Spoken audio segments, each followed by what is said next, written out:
ಕನಕಪುರ ಗ್ರಾಹಕರ ರಕ್ಷಣೆ ಹಾಗೂ ಸಬಲೀಕರಣಕ್ಕಾಗಿ ಗ್ರಾಹಕರ ಹಕ್ಕುಗಳ ಕಾಯ್ದೆಯನ್ನು ಜಾರಿಗೊಳಿಸಲಾಗಿದೆ.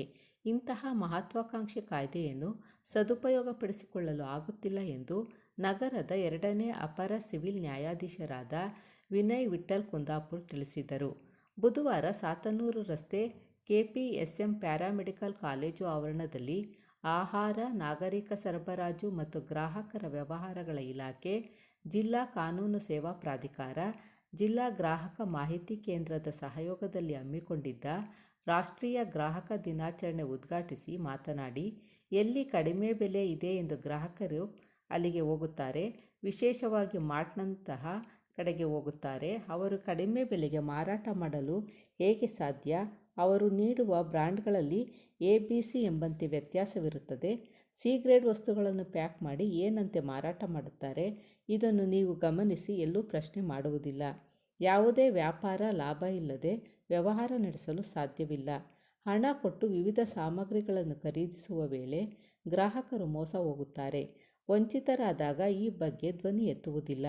ಎಷ್ಟೋ ಗ್ರಾಹಕರಿಗೆ ತಮಗಿರುವ ಹಕ್ಕುಗಳ ಬಗ್ಗೆ ತಿಳಿಯುವುದೇ ಇಲ್ಲ. ಗ್ರಾಹಕರಿಗೆ ಇರುವ ಹಕ್ಕುಗಳ ಬಗ್ಗೆ ತಿಳಿಸಿಕೊಡುವ ಒಂದು ದಿನವೇ ವಿಶ್ವ ಗ್ರಾಹಕ ಹಕ್ಕುಗಳ ದಿನಾಚರಣೆಯಾಗಿದೆ. ಜಿಲ್ಲಾ ಗ್ರಾಹಕರ ವ್ಯಾಜ್ಯಗಳ ಪರಿಹಾರ ಆಯೋಗದ ಅಧ್ಯಕ್ಷರಾದ ರೇಣುಕಾದೇವಿ ದೇಶಪಾಂಡೆ ಮಾತನಾಡಿ, ಗ್ರಾಹಕರ ಹಕ್ಕುಗಳ ಅರಿವಿನ ಬಗ್ಗೆ ದೈನಂದಿನ ಜೀವನದಲ್ಲಿ ಅಳವಡಿಸಿಕೊಳ್ಳುವುದು ಮುಖ್ಯವಾಗಿದೆ.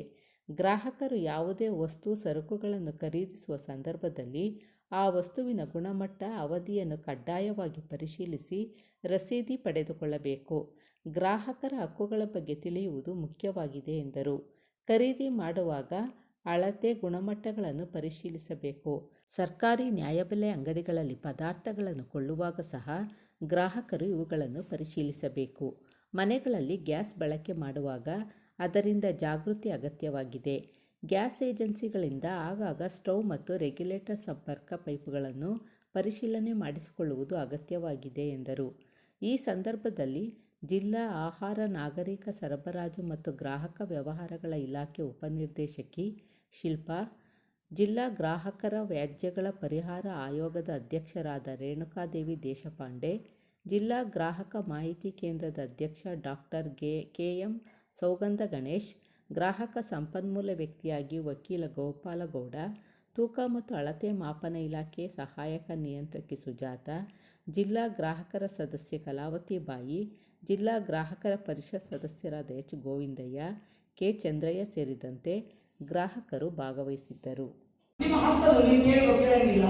ಆಮೇಲೆ ಎಜುಕೇಶನ್ ಶಿಕ್ಷಣ ಹಕ್ಕು ಅಂತಿದೆ. ಶಿಕ್ಷಣ ಅಂದ್ರೆ ಏನು?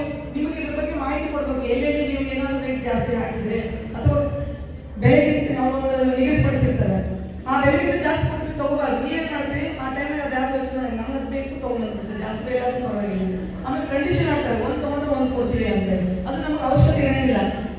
ಇನ್ನೇನು ಮತ್ತೆ ನಾವು ಯಾವುದೇ ಒಂದು ಏನೇನು ಖರೀದಿ ಮಾಡ್ಲಿಕ್ಕೆ ಹೋದ್ರೆ ಕೆಲವು ಒಪ್ಪಂದಗಳು ಮಾಡ್ಕೊಂತಾರೆ ಅವರು. ಆಮೇಲೆ ಡೀಲ್ ಮಾಡ್ಲಿಕ್ಕೆ ಹೋಗ್ತೀವಿ, ನಮ್ಗೆ ಮನೆಗೆ ಬೇಕು ಬೇಡ ಎಲ್ಲಾನು ಎತ್ಕೊಂಡ್ ಬಂದ್ಬಿಡ್ತೀವಿ. ಇದರಿಂದ ನಮಗೆ ಏನಾಗ್ತದೆ, ಗ್ರಾಹಕರಿಗೆ ಅನ್ಯಾಯ ಆಗ್ತದೆ, ನಮ್ಗೆ ಖರ್ಚಾಗ್ತದೆ. ಆ ಖರ್ಚು ಮಾಡಬಾರ್ದು. ನಾವು ಯೋಚನೆ ಮಾಡಬೇಕು, ನಮ್ಗೆ ಏನು ಅವಶ್ಯಕತೆ ಇದೆ, ಆ ಮಾಲಿ ಹೋದ್ರೆ ನಮ್ಗೆ ಏನು ಬೇಕು. ಈಗ ಹಬ್ಬ ಅಂತ ಬರ್ತದೆ, ಒಂದು ತೊಗೊಂಡ್ರೆ 2 ಫ್ರೀ ಅಂತ ಹೇಳ್ಬಿಟ್ಟು, ಒಂದು ತೊಗೊಂಡ್ರೆ 1 ಫ್ರೀ ಅಂತ ಹೇಳ್ತಾರೆ. ಅದನ್ನ ಏನ್ ಮಾಡ್ಬೇಕು ನಾವು, ಒಂದು ಫ್ರೀ ಅಂದ್ರೆ ಫಸ್ಟ್ ಅದಕ್ಕೆ ಹೋಗ್ಬಿಡ್ತೀವಿ. ಅಲ್ಲಿ ಮಾಲ್ ಅದು ಕ್ವಾಲಿಟಿ ಇದೆನಾ, ಅದು ಗುಣಮಟ್ಟದ ಇದೆನಾ ನಾವು ನೋಡಂಗಿಲ್ಲ. ಅವರು ಡೇಟ್ ಬಾರಾಗಿದ್ದಾಗ ಕೊಟ್ಟಿರ್ಬೋದು, ಏನಾದ್ರು ಕೊಟ್ಟಿವಿ, ನಾವು ಅದನ್ನ ಗುಣಮಟ್ಟ ನಾವು ನೋಡಂಗಿಲ್ಲ. ಅದಕ್ಕೆ ಏನ್ ಮಾಡಿದ್ದಾರೆ, ಸರ್ಕಾರದಲ್ಲೇ ಒಂದು ನಿಗದಿ ಮಾಡಿರ್ತಾರೆ, ISI ಮಾರ್ಕ್. ಆಮೇಲೆ ಫುಡ್ಡಿಗೆ ಒಂದು ಇದು ಮಾಡಿದ್ದಾರೆ, ಎಷ್ಟೆಷ್ಟು ಇಂಗ್ರೀಡಿಯೆಂಟ್ಸ್ ಅದ್ರಾಗ ಇರಬೇಕು, ಎಷ್ಟೆಷ್ಟು ಇರ್ಬೇಕು, ಅದನ್ನ ಯಾವುದು ನಾವು ನೋಡಂಗಿಲ್ಲ. ಸೀದಾ ಹೋಗ್ತೀವಿ, ನಾವು ತಗೊಂಡ್ ಬರ್ತೀವಿ. ಇದು ಗ್ರಾಹಕರಿಗೆ ಅವ್ರ ಬಗ್ಗೆ ಮಾಹಿತಿ, ಹಕ್ಕುಗಳ ಬಗ್ಗೆ ಮಾಹಿತಿ ಇಲ್ಲ. ನಾವು ಏನೇ ಇಲ್ಲ ಕಣ್ಣು ಮುಚ್ಕೊಂಡು ತಗೊಂಡ್ ಬರ್ತೀವಿ. ಅದು ಯಾರಿಗೆ ನಮ್ಗೆ ಲಾಭ ಆಗ್ತದ? ಮರ್ಚೆಂಟ್ಗೆ ಲಾಭ ಆಗ್ತದೆ, ವ್ಯಾಪಾರಸ್ಥಿಗೆ ಲಾಭ. ಲಾಸ್ ಆಗೋದು ನಮ್ಗೆ, ಅದು ಯಾರಿಗೆ? ಗ್ರಾಹಕರಿಗೆ. ಅದನ್ನ ನಷ್ಟ ನಾವು ಮಾಡ್ಕೋಬಾರ್ದು ಅನ್ನೋ ದೃಷ್ಟಿಯಿಂದ ಇದು ನಾವು ಗ್ರಾಹಕರ ದಿನಾಚರಣೆಯನ್ನು ಆಚರಿಸ್ತೇವೆ. ಈ ಹಕ್ಕುಗಳು ಏನೇನು ಕೊಟ್ಟಿರೋದು, ಏನ್ ನಮ್ಗೆ ಸಿಗ್ತದ, ನಮ್ಗೆ ಏನಾದ್ರು ಸಿಗಲು ಸಾಧ್ಯತೆ ಇದೆ. ಅದರಲ್ಲಿ ಏನ್ ವೈಶಿಷ್ಟ್ಯಗಳಿವೆ ಅಂದ್ರೆ, ನೀವು ಡೈರೆಕ್ಟ್ ಆಗಿ ವೈಯಕ್ತಿಕವಾಗಿ ಬಂದು ದೂರನ್ನು ಸಲ್ಲಿಸಬಹುದು. ಈಗ ಹಿಂದೆ ನಾವೇ ಕೂಡಿ ಹೋಗಿ ವಿಚಾರ ಮಾಡಿ ಎಲ್ಲ ಮಾಡಿ ಫೈಲ್ ಮಾಡುವಂತ ಸಂದರ್ಭ ಇತ್ತು. ಇವತ್ತು ಏನಲ್ಲಿ ಮನೆ ಬಾಗಿಲಿಗೆ ಬಂದಿದೆ. ಏನಂದ್ರೆ ಈ ಜಾಗೃತಿ ಅಂದ್ರೆ ಮನೆ ಕೂತಲೇ ಎಲ್ಲರೂ ಫೈಲ್ ಮಾಡಬಹುದು. ಎವಿಡೆನ್ಸ್, ಆರ್ಗ್ಯುಮೆಂಟ್ ಎಲ್ಲ ಮನೆಯಲ್ಲೇ ಮಾಡಬಹುದು. ಯಾಕಂದ್ರೆ ಈಗೆಲ್ಲ ಇಬ್ಬರು ದುಡಿಯೋದ್ರಿಂದ ಅವ್ರಿಗೆ ಎಲ್ಲಿ ಹೋಗ್ಲಿಕ್ಕೆ ಸಮಯ ಇರುವುದಿಲ್ಲ. ಈಗೆಲ್ಲ ಆನ್ಲೈನ್ ಪರ್ಚೇಸ್ ಮಾಡ್ತೀವಿ. ಈಗ ಜಾಗ್ರತೆಯಾಗಿ ನೋಡ್ಕೊಂಡು ಇರಿ ಬಿಡು ಹೋಗಿ ಬಿಡು ಅಂತ ಅದು ಮಾಡಬಾರ್ದು. ನಾವು ಏನು ಕೇಳಿರ್ತೀವಿ ಪ್ರಾಡಕ್ಟ್ ಅದೇ ಕೊಡಬೇಕು ಅವರು. ಅದು ಏನು ಕಾಸ್ಟ್ ಇರುತ್ತೋ ಅಷ್ಟೇ ಕಾಸ್ಟೇ ನಾವು ಅವ್ರು ಕೊಡಬೇಕು. ಇದು ಕೊಡೋದ್ರಿಂದ ಆಗ್ತದೆ ನಿಮಗೆ ಗ್ರಾಹಕರಿಗೆ ಹಕ್ಕುಗಳನ್ನು ಸ್ಥಾಪನೆ ಮಾಡ್ದಂಗೆ ಆಗ್ತದೆ. ನೀವು ಅದನ್ನು ತಿಳ್ಕೊಂಡು ಅದನ್ನು ತೊಗೊಳ್ಳಿಕ್ಕೆ ಅವಕಾಶಗಳಿರ್ತದೆ. ಇಲ್ಲಿ ಮತ್ತೇನು ನಿಮ್ಮ ಗ್ರಾಹಕರಿಗೆ ಏನು ಬೆನಿಫಿಟ್ ಅದ ಇಲ್ಲಿ ಆಯೋಗದಲ್ಲಿ ಅಂದರೆ 90 ದಿನದೊಳಗೆ ಕೇಸು ಪ್ರಕರಣ ಮುಗಿಬೇಕು. ಇದನ್ನು ತ್ವರಿತವಾಗಿ ಯಾಕೆ ಮಾಡ್ತಾರೆ ಅಂದರೆ ಗ್ರಾಹಕರಿಗೆ ಬೇಗ ನ್ಯಾಯ ಸಿಗಲಿ ಅನ್ನೋ ದೃಷ್ಟಿಯಿಂದ. ಈಗ ಅಪೋಸಿಟ್ ಅದರ್ ಸೈಡ್ ಇರ್ತಾರೆ, ಅವ್ರಿಗೇನು ಕೋರ್ಟ್ಗೆ ಹೋದ್ರೆ ವರ್ಷಗಟ್ಟಲೆ ನಡೀತದೆ. ಇನ್ನು ಅದರ್ ಸೈಡ್ ಬರಬೇಕು, ಅವ್ರು ಫೈಲ್ ಮಾಡಬೇಕು, ಆಬ್ಜೆಕ್ಷನ್ ಆಗಲ್ಲ, ಇಲ್ಲಿ ಏನಿಲ್ಲ. ಅವ್ರಿಗೆ 45 ದಿನನೇ ಕೊಟ್ಟಿರೋದು ಅಪೋಸಿಟ್ ಅವರಿಗೆ. 40 ದಿನ ಅವ್ರೇನು ತಕರಾರು ಹಾಕ್ತಾ ಇದ್ರೆ ಅವ್ರ ರೈಟ್ಸ್ ಮುಗಿತು. ಅವ್ರಿಗೆ ಮತ್ತೆ ಎಲ್ಲಿ ಸುಪ್ರೀಂ ಕೋರ್ಟ್ಗೆ ರೈಟ್ಸ್ ಇಲ್ಲ ಅವ್ರಿಗೆ ಹಾಕ್ಲಿಕ್ಕೆ, ತಕರಾರು ಹಾಕ್ಲಿಕ್ಕೆ. ಇದೇನು ಬೆನಿಫಿಟ್ ಆಗಿ ಗ್ರಾಹಕರಿಗೆ. ಇದನ್ನ ಯಾಕೆ ಮಾಡ್ತಾರ? ನಿಮ್ಗೆ ಗ್ರಾಹಕರಿಗೆ ನ್ಯಾಯ ಸಿಗಲಿ, ಗ್ರಾಹಕರಿಗೆ ಅನ್ಯಾಯ ಆಗ್ತದ. ವ್ಯಾಪಾರಕ್ಕಿಂತ ಗ್ರಾಹಕರಿಗೆ ಅನ್ಯಾಯ ಆಗ್ತದೆ. ಎಲ್ಲ ವ್ಯವಹಾರದಲ್ಲೂ ಅನ್ಯಾಯ ಆಗ್ತದೆ. ಈವನ್ ನೀವು ಬಸ್ಸಿಗೆ ಹೋದ್ರು ₹1 ಚೇಂಜ್ ಕೊಡಂಗಿಲ್ಲ. ನೀವು ಯಾಕೆ ಕೊಡಂಗಿಲ್ಲ ಅವರು ಅಂದ್ರೆ ₹1 ನೀವು 10 ಜನ ಕಸ್ಟಮರ್ ಆದ್ರೆ ₹10 ಕಂಡಕ್ಟರ್ ಬಂತದ್ದು, ಹೌದಾ? ಈಗ ನಿಮಗೇನಾಯ್ತು, ಒಬ್ಬೊಬ್ಬರಿಗೆ ₹1 ಲಾಸ್, ₹10 ನಿಮಗೆ ₹1 ಓದಲು ನಾವು. ಅದೇ ತರ ಸಪೋಸ್ ನೀವೇನಾದ್ರೂ ಚೇಂಜ್ ಕೊಡಿದ್ರೆ ನಿಮ್ಮ ಬಸ್ಸಲ್ಲಿ ಹತ್ತಿಸ್ಕೊಂತಾರ ಅಥವಾ ಎಲ್ಲಾದ್ರೂ ರೈತರ ಟಿಕೆಟ್ ಕೊಡ್ತಾರ? ಕೊಡಂಗಿಲ್ಲ. ಯಾಕಂದ್ರೆ ಅದಕ್ಕೊಂದು ವ್ಯಾಲ್ಯೂ ಇದೆ, ₹1 ವ್ಯಾಲ್ಯೂ ಇದೆ. ಆದ್ರೆ ನಾವು ₹1 ವ್ಯಾಲ್ಯೂ ಕೊಡಂಗಿಲ್ಲ. ಯಾಕಂದ್ರೆ ಹೋಗ್ಬಿಡು 10 ಶಾಪಿಗೆ ಹೋದ್ರೆ ₹10 ಯಾರು ಬೇಕು? ಕಸ್ಟಮರ್ ಬೇಕು, ಗ್ರಾಹಕರು ಬೇಕು. ಇದು ಆಮೇಲೆ 99, 950 ಆ ಥರ ಮಾಡ್ತಾರೆ ಸರ್ಕಾರ. ಯಾಕೆ ಮಾಡ್ತಾರೆ ಅಂತ ನೀವು ಯಾವ ವಿಚಾರ ಮಾಡಿದ್ದೀರಾ? ನಾವು ₹1 ಅವ್ರು ಬಿಟ್ಟು ಬರ್ತೀವಿ, 100 ಜನರಿಂದ ₹100 ಲಾಭ ಆಯ್ತು. ಈ ಲಾಭ ಯಾರು ಮಾಡ್ಕೊಳ್ಳಿಕ್ಕೆ ಗ್ರಾಹಕ ಮಾಡಿದ್ರು. ಯಾಕೆ ಮಾಡಿಕೊಡ್ತಾರ? ಅದು ಅವರಿಗೆ ಅದ್ರ ಬಗ್ಗೆ ಅರಿವಿಲ್ಲ. ₹1 ಆದ್ರೂ ಅದನ್ನು ಪಡ್ಕೋಬೇಕು, ಹಿಂದೆ ಪಡ್ಕೋಬೇಕು. ಚಿಲ್ಲರ ಅಭಾವ ಅಂತ ಗೊತ್ತು, ಆದ್ರೂ ಸರ್ಕಾರ ನಿಗದಿಪಡಿಸಿದೆ. ಯಾಕೆ ನಿಗದಿಪಡಿಸಿದ್ರ ಬಗ್ಗೆ ಯಾರು ಸರಿಯಾದ ವಿಚಾರ ನಾವು ಮಾಡೋದಿಲ್ಲ. ಇದು ನಮ್ಮ ಹಕ್ಕು. ನಾವು ₹1 ಚಿಲ್ಲರೆ ನಾವು ಬಿಡಬಾರ್ದು. ಯಾವಾಗ ಚಿಲ್ಲರ ಅಭಾವ ಅಂದ್ರೆ ನೀವು ಕೇಳ್ಬೋದು, ಯಾಕೆ 300 ಮಾಡಿ, ಯಾಕೆ ಮಾಡೋದಿಲ್ಲ? 299 ನೀವು ಚಪ್ಪಲ್ ಶಾಪ್ಗೆ ಹೋಗೋದು 399, ಎಲ್ಲಿ ಹೋಗಿ ಎಲ್ಲ 99 ಇರ್ತಾವೆ. ಯಾಕಿರ್ತಾವ ಅಂದ್ರೆ ಒಂದು ಲಾಭ ಅವ್ರಿಗೆ ಬರಲ್ಲ ಅಂತ ಮರ್ಚೆಂಟಿಗೆ ಲಾಭ ಮಾಡ್ತಿದ್ದಾರೆ. ಯಾರು?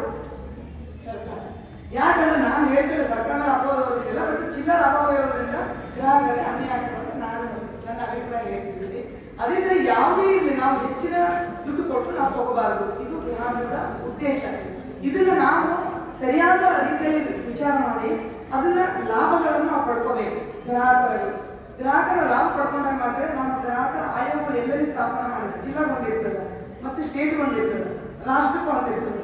ಇಲ್ಲೇನಂದ್ರೆ 50 ಲಕ್ಷ ರೂಪಾಯಿ ಒಳಗಡೆ ಇದ್ದರೆ ಜಿಲ್ಲಾಗೆ ಬರ್ತದೆ, 50 ಲಕ್ಷದಿಂದ 2 ಕೋಟಿವರೆಗಿದ್ದರೆ ರಾಜ್ಯ ಮಟ್ಟಕ್ಕೆ ಬರ್ತದೆ. ಅಂದ್ರೆ ನೀವು ನಿಮ್ಮ ಹಣದ ವ್ಯಾಪ್ತಿ, ಹಣದ ಲಿಮಿಟ್ ನೋಡಿಕೊಂಡು ನೀವು ಅಲ್ಲಿ ಫೈಲ್ ಮಾಡಬೇಕಾಗ್ತದೆ. 50 ಲಕ್ಷ ಮಾತ್ರ ಜಿಲ್ಲೆಗೆ ಬರ್ತದೆ, ಅದಕ್ಕೆ ಮೇಲೆ ಬರಂಗಿಲ್ಲ ಅದು. ಅದೇ ತರ 2 ಕೋಟಿಯಿಂದ 10 ಕೋಟಿವರೆಗೆ ರಾಷ್ಟ್ರ ಮಟ್ಟದಲ್ಲಿ ಡೈರೆಕ್ಟ್ ರಾಷ್ಟ್ರಕ್ಕೆ ಹೋಗಿ ಇಂಡಿಯಾದಲ್ಲಿ ಫೈಲ್ ಮಾಡೋದಿಲ್ಲ. ಇದೇ ತರ ಎಷ್ಟೊಂದಿದೆ ಅದರಲ್ಲಿ. ಅದನ್ನ ನಾವು ತಿಳ್ಕೊಂಡಾಗ ಮಾತ್ರ ಈಗ ಎಷ್ಟೊಂದ್ರೆ 1 ಕೋಟಿ ಅಂತಂದ್ರೆ ಜಿಲ್ಲಾ ಒಳಗೆ ಫೈಲ್ ಮಾಡ್ಬೋದು, ಮಾಡಿ ಬರಂಗಿಲ್ಲ. ಮತ್ತೆ ರಾಜ್ಯಕ್ಕೆ ಹೋಗೋದು ನಾವು ಅಲ್ಲೇ ನಾವು ಫೈಲ್ ಮಾಡೋದು ಕೇಸಿನ ವ್ಯಾಪ್ತಿ. ಅದು ಜುಡಿಷನ್ ಅಂತ, ಜುಡಿಷನ್ ಎಲ್ಲಿ ಬರ್ತದೆ ನಾವು ಅಲ್ಲೇ ಫೈಲ್ ಮಾಡಬೇಕಾಗ್ತದೆ. ಆಮೇಲೆ ಇದಕ್ಕೆ ಎಷ್ಟು ಲಿಮಿಟೇಷನ್ ಕೊಟ್ಟಾರ, ನಾವು ಕೇಸ್ ಫೈಲ್ ಮಾಡಬೇಕು 10 ವರ್ಷ ಆಯ್ತು, 20 ವರ್ಷ ನೆನ್ಪು ಮಾಡ್ಕೊಂಡು ನಾವು ಕೇಸ್ ಹಾಕೋಂಗಿಲ್ಲ. 2 ವರ್ಷ ಲಿಮಿಟೇಷನ್ ಇರೋದು. 7 ವರ್ಷ ನಮ್ಗೆ ಏನಾದರೂ ತೊಂದರೆ ಆದರೆ ಈಗ ನಿಮ್ಮೊಂದು ವಾರಂಟಿ ಕೊಟ್ಟಿರ್ತಾರೆ.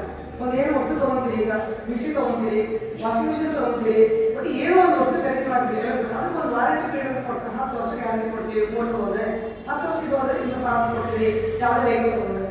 ಈ ರೀತಿಯಾಗಿ ಏನು ಮಾಡ್ತಾರೆ, ಆ ಪೀರಿಯಡ್ ಏನಾದರೂ ವ್ಯತ್ಯಾಸ ಆದರೆ ಅಥವಾ ಏನಾದರೂ ನಿಮ್ಗೆ ತೊಂದರೆ ಆದರೆ ನೀವು ಅವ್ರ ಕಂತು ಕೇಳ್ತೀರಿ, ಅವರು ನಿಮ್ಗೆ ಮಾಡೋಂಗಿಲ್ಲ.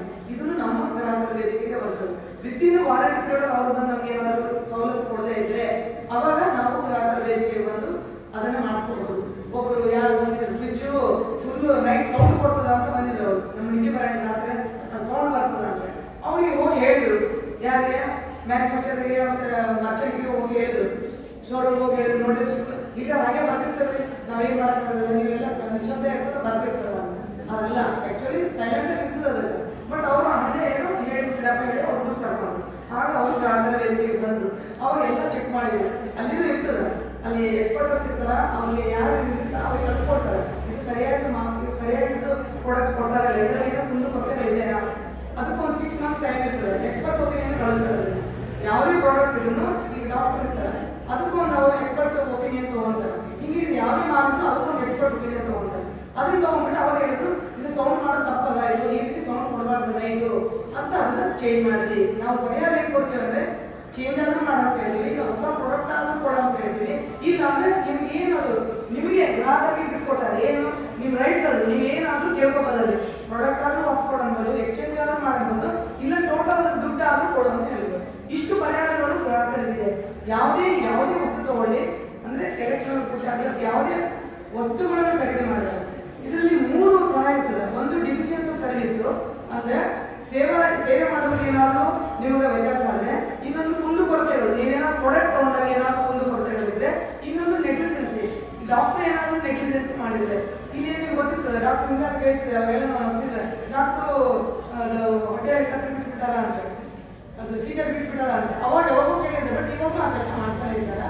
ಬಟ್ ನಮಗೆ ಅದು ಗೊತ್ತಿರಂಗಿಲ್ಲ ಏನು ಆಗ್ತಿರ್ತದೆ ಅಂತ. ಇವಾಗ ಯಾರೋ ಡಾಕ್ಟರ್ ಕೇಸ್ ಆಗಿದೆ, ನಾನು ಆದ್ರೂ ಒಂದು ಮತ್ತೆ ಹೇಳ್ತೀನಿ, ಆ ಡಾಕ್ಟರ್ ಒಳಗಡೆ ಒಂದು ಕಾಟನ್ ಬಿಟ್ಬಿಟ್ಟಿದ್ದಾರೆ ಆಪರೇಷನ್ ಮಾಡಿ, ಎಲ್ಲ ಡಾಕ್ಟರ್ ತೋರಿಸ್ಕೊಂಡ್ರು ಕಡಿಮೆ ಆಗಲೇ ಇಲ್ಲ. ಅದು ಕೊನೆಗೆ ಸ್ಪೆಷಲಿಸ್ಟ್ ಹತ್ರ ಹೋದ್ರು, ಅಲ್ಲಿ ನೋಡಿದ್ರೆ ಒಳಗಡೆ ಕಾಟನ್ ಇದೆ, ಅದಕ್ಕೆ ತೊಂದರೆ ಆಗ್ತದೆ. ಇದು ನೆಗ್ಲಿಜೆನ್ಸಿ.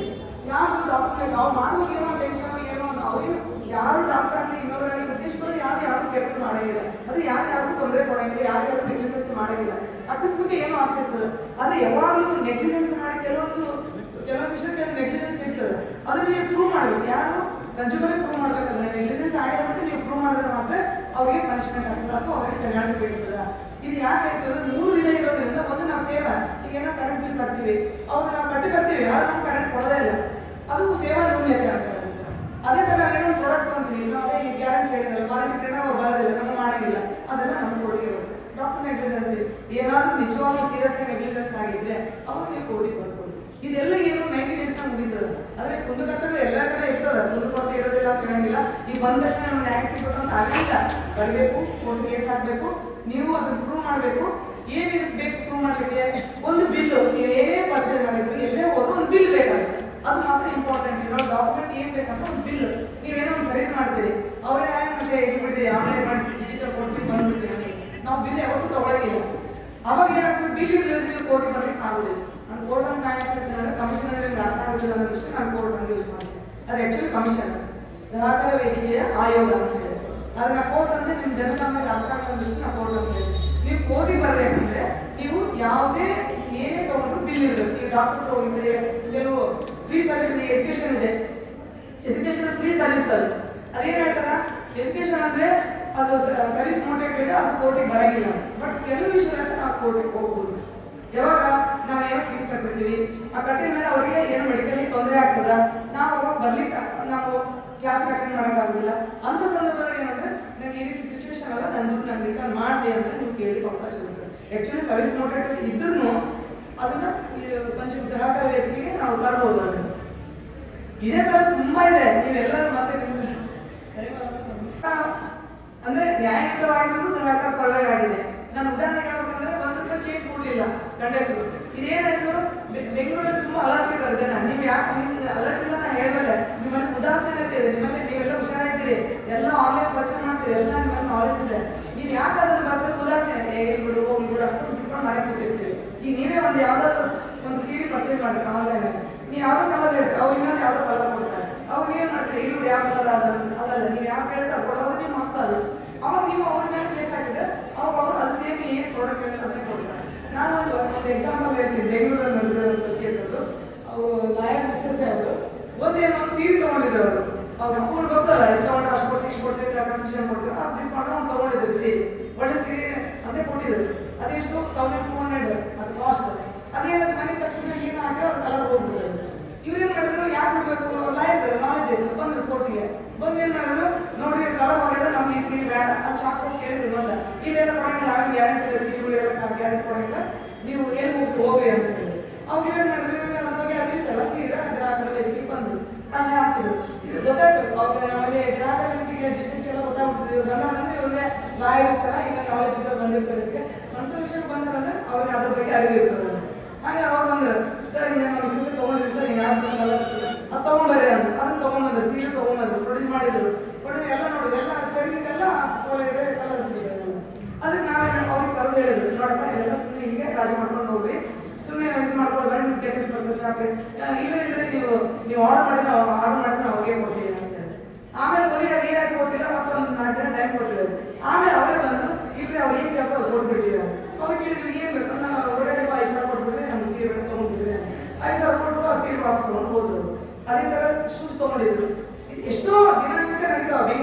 ಬೆಂಗಳೂರು ಎಡಿಷನಲ್ ಇವೆ. ಬಟ್ ಇಲ್ಲಿ ರಾಮನಗರದ ಒಂದೇ ಕೋಟಿ ಇದ್ರು 20 ಕೇಸ್ ಹಂಗೆ ನಾನು ಮುಷ್ಕರ ಆಗ್ತದೆ ಹೇಳಿಕೆ. ಅದಕ್ಕೆ ನೀವೆಲ್ಲರೂ ಇವತ್ತು ನೀವೆಲ್ಲರೂ ಒಂದು ಭಾಷೆ ಹೋಗ್ಬೇಕು. ಏನಂದ್ರೆ ನಾವು ಗ್ರಾಹಕರಿಗೆ ನಮ್ಮ ಅನ್ಯಾಯ ಆಗಿದ್ದನ್ನ ಬಂದು ನಾವು ದಾಖಲೆ ಮಾಡ್ತೀವಿ. ಇಲ್ಲೆಲ್ಲರೂ ಒಂದು ಭಾಷೆ ಹೋಗ್ಬೇಕು. 10 ಜನ ನಿಂತ್ಕೊಂಡು ಭಾಷೆ ಕೊಡ್ಬೇಕು. ನಾವು ನಮ್ಗೆ ಅನ್ಯಾಯ ಆಗಿದ್ದನ್ನ ಬಂದು ನಾವು ಅಲ್ಲಿ ಇದು ಮಾಡ್ತೀವಿ ಅಂತ ಹೇಳಿ. ಯಾಕೆ ಹೇಳಿ ಇವತ್ತು ರಾಷ್ಟ್ರೀಯ ಗ್ರಾಹಕರ ದಿನಾಚರಣೆ ಮಾಡೋದಕ್ಕೆ ಸಾರ್ಥಕ ಆಗ್ತದೆ. ಇವರೆಲ್ಲ ಇಂಜಿನಿಯರ್ ಎಷ್ಟು ಕೆಲಸ ಮಾಡಿದಾರೆ ಅದು ಸಾರ್ಥಕ ಆಗ್ಬೇಕಂದ್ರೆ ನಿಮ್ಗೆ ಅನ್ಯಾಯ ಆಗಿರೋದನ್ನ ಬಂದು ಅಲ್ಲಿ ಕೋಟಿ ಬಂದು ನೀವು ಏನಾದ್ರು ನ್ಯಾಯ ಪಡ್ಕೊಂಡ್ರೆ ನಾವೆಲ್ಲ ಕೂತಿದ್ದಕ್ಕೆ ಮತ್ತು ನಾವು ಕಷ್ಟ ಮಾಡಿದ್ದಕ್ಕೆ ಸಾರ್ಥಕ ಆಗ್ತದೆ ಅಂತ ಹೇಳಿ ಈ 4 ಮಾತು ಹೇಳಿಕೆ ಅವಕಾಶ ಮಾಡಿಕೊಟ್ಟಂತ ಸಂಸ್ಥೆಯವರು ಮತ್ತೆ ನೀವೆಲ್ಲರೂ ಕೇಳಿದ್ದಕ್ಕೆ ಧನ್ಯವಾದಗಳನ್ನು ಅರ್ಪಿಸುತ್ತಾ ಜೈ ಹಿಂದ್ ಜೈ ಕರ್ನಾಟಕ. ಜಿಲ್ಲಾ ಗ್ರಾಹಕ ಆಯೋಗದ ಗೌರವಾನ್ವಿತ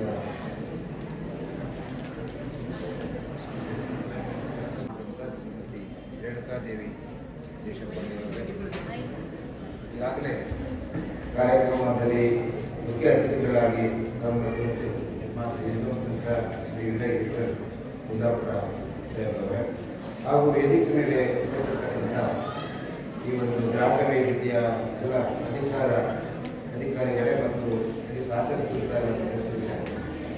ತಾವು ಈಗಾಗಲೇ ಹೊಸದಾಗಿ 1986ರಲ್ಲಿ ಗ್ರಾಹಕ ಕಾಯ್ದೆ ಅಸ್ತಿತ್ವಕ್ಕೆ ಬರುತ್ತೆ.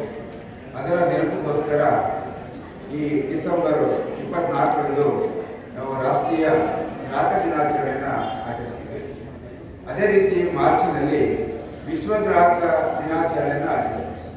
ಹೀಗೆ ವರ್ಷದಲ್ಲಿ 2 ಬಾರಿ ಆಚರಣೆ ಮಾಡೋ ಉದ್ದೇಶ ಏನಪ್ಪ ಅಂತ ಹೇಳಿದ್ರೆ ಗ್ರಾಹಕರಿಗೆ ಈ ಒಂದು ಸಂರಕ್ಷಣಾ ಕಾಯ್ದೆ ಬಗ್ಗೆ ಅರಿವನ್ನು ಮೂಡಿಸ್ತಕ್ಕಂಥದ್ದು, ಗ್ರಾಹಕ ವಂಚನೆಗೊಳಗಾದಾಗ ಅಲ್ಲಿ ಪರಿಹಾರವನ್ನು ಕೊಡಿಸ್ತಕ್ಕಂಥದ್ದು, ಮತ್ತೆ ಆತನ ಪರಿಹಾರವನ್ನು ಪಡೆಯಲಿಕ್ಕೆ ಕಾನೂನಿನಲ್ಲಿ ಆತನಿಗೆ ಇರ್ತಕ್ಕಂಥ ಅವಕಾಶಗಳ ಬಗ್ಗೆ ಅರಿವನ್ನು ಮೂಡಿಸ್ತಕ್ಕಂಥದ್ದು, ಮತ್ತೆ ಆತ ಯಾವ ಆಯೋಗದ ಮುಂದೆ ಎಷ್ಟು ಪರಿಹಾರವನ್ನು ಕೋರಿ ಆತ ಪರಿಹಾರ ಪಡ್ಕೊಳ್ಬಹುದು, ಮತ್ತೆ ಅಲ್ಲಿ ಯಾವ ರೀತಿ ಪ್ರೊಸೀಡಿ ನಡೆಯುತ್ತೆ, ಈ ಎಲ್ಲ ವಿಷಯಗಳನ್ನ ಗ್ರಾಹಕರಿಗೆ ತಿಳಿಸ್ಕೊಡ್ತಕ್ಕಂಥದ್ದು ಈ ದಿನದ ಒಂದು ವಿಶೇಷ.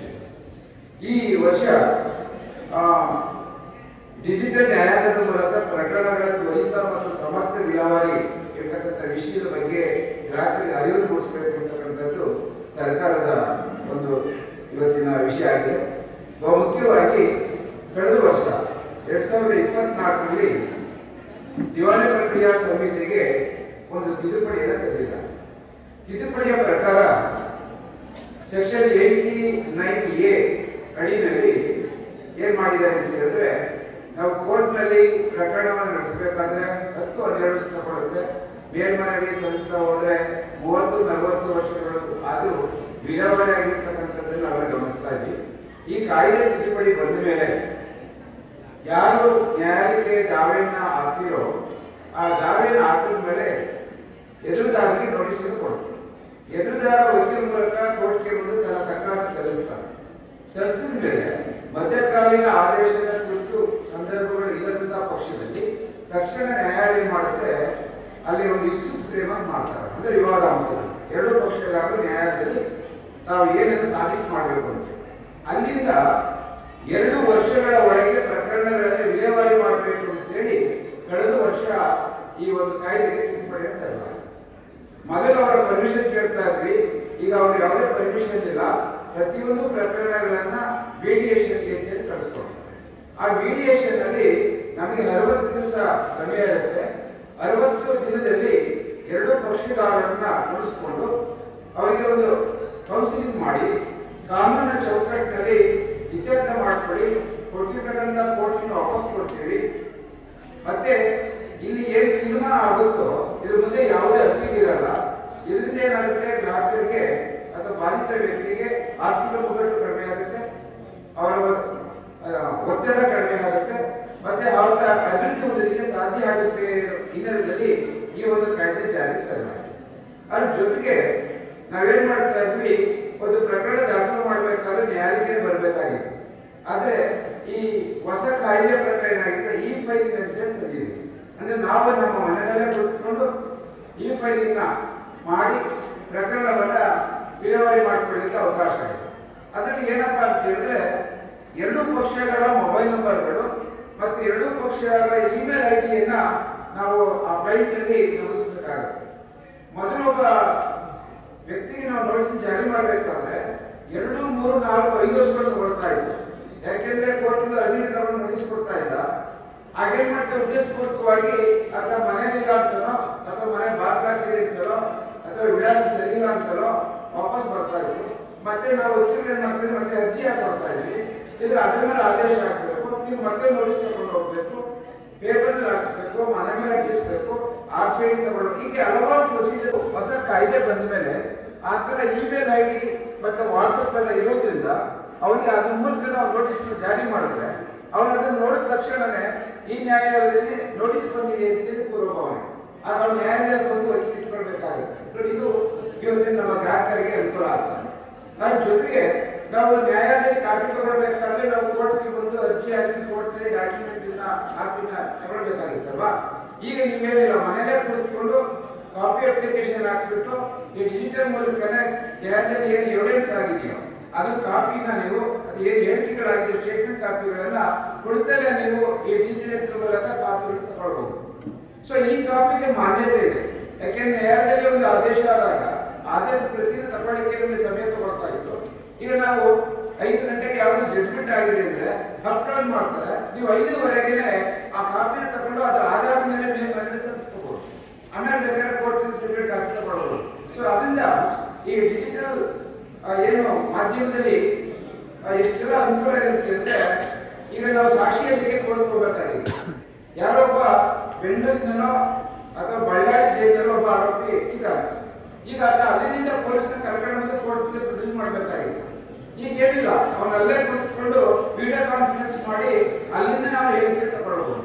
ಅಥವಾ ವಕೀಲರು ಇವತ್ತು ಈ ಕರ್ನಾಟಕದಲ್ಲೋ ಅಥವಾ ಇನ್ಯಾವುದೋ ನ್ಯಾಯಾಲಯದಲ್ಲಿ ನಾವು ವಾದ ಮಾಡಬೇಕಾದ್ರೆ ನಾವಿಲ್ಲೇ ನಮ್ಮ ಆಫೀಸಲ್ಲೇ ಕುಳಿತುಕೊಂಡು ವಿಡಿಯೋ ಕಾನ್ಫರೆನ್ಸ್ ಮೂಲಕ ಆರ್ಗ್ಯುಮೆಂಟ್ ಮಾಡಬಹುದು, ಎವಿಡೆನ್ಸ್ಗಳನ್ನ ಮಾಡಬಹುದು.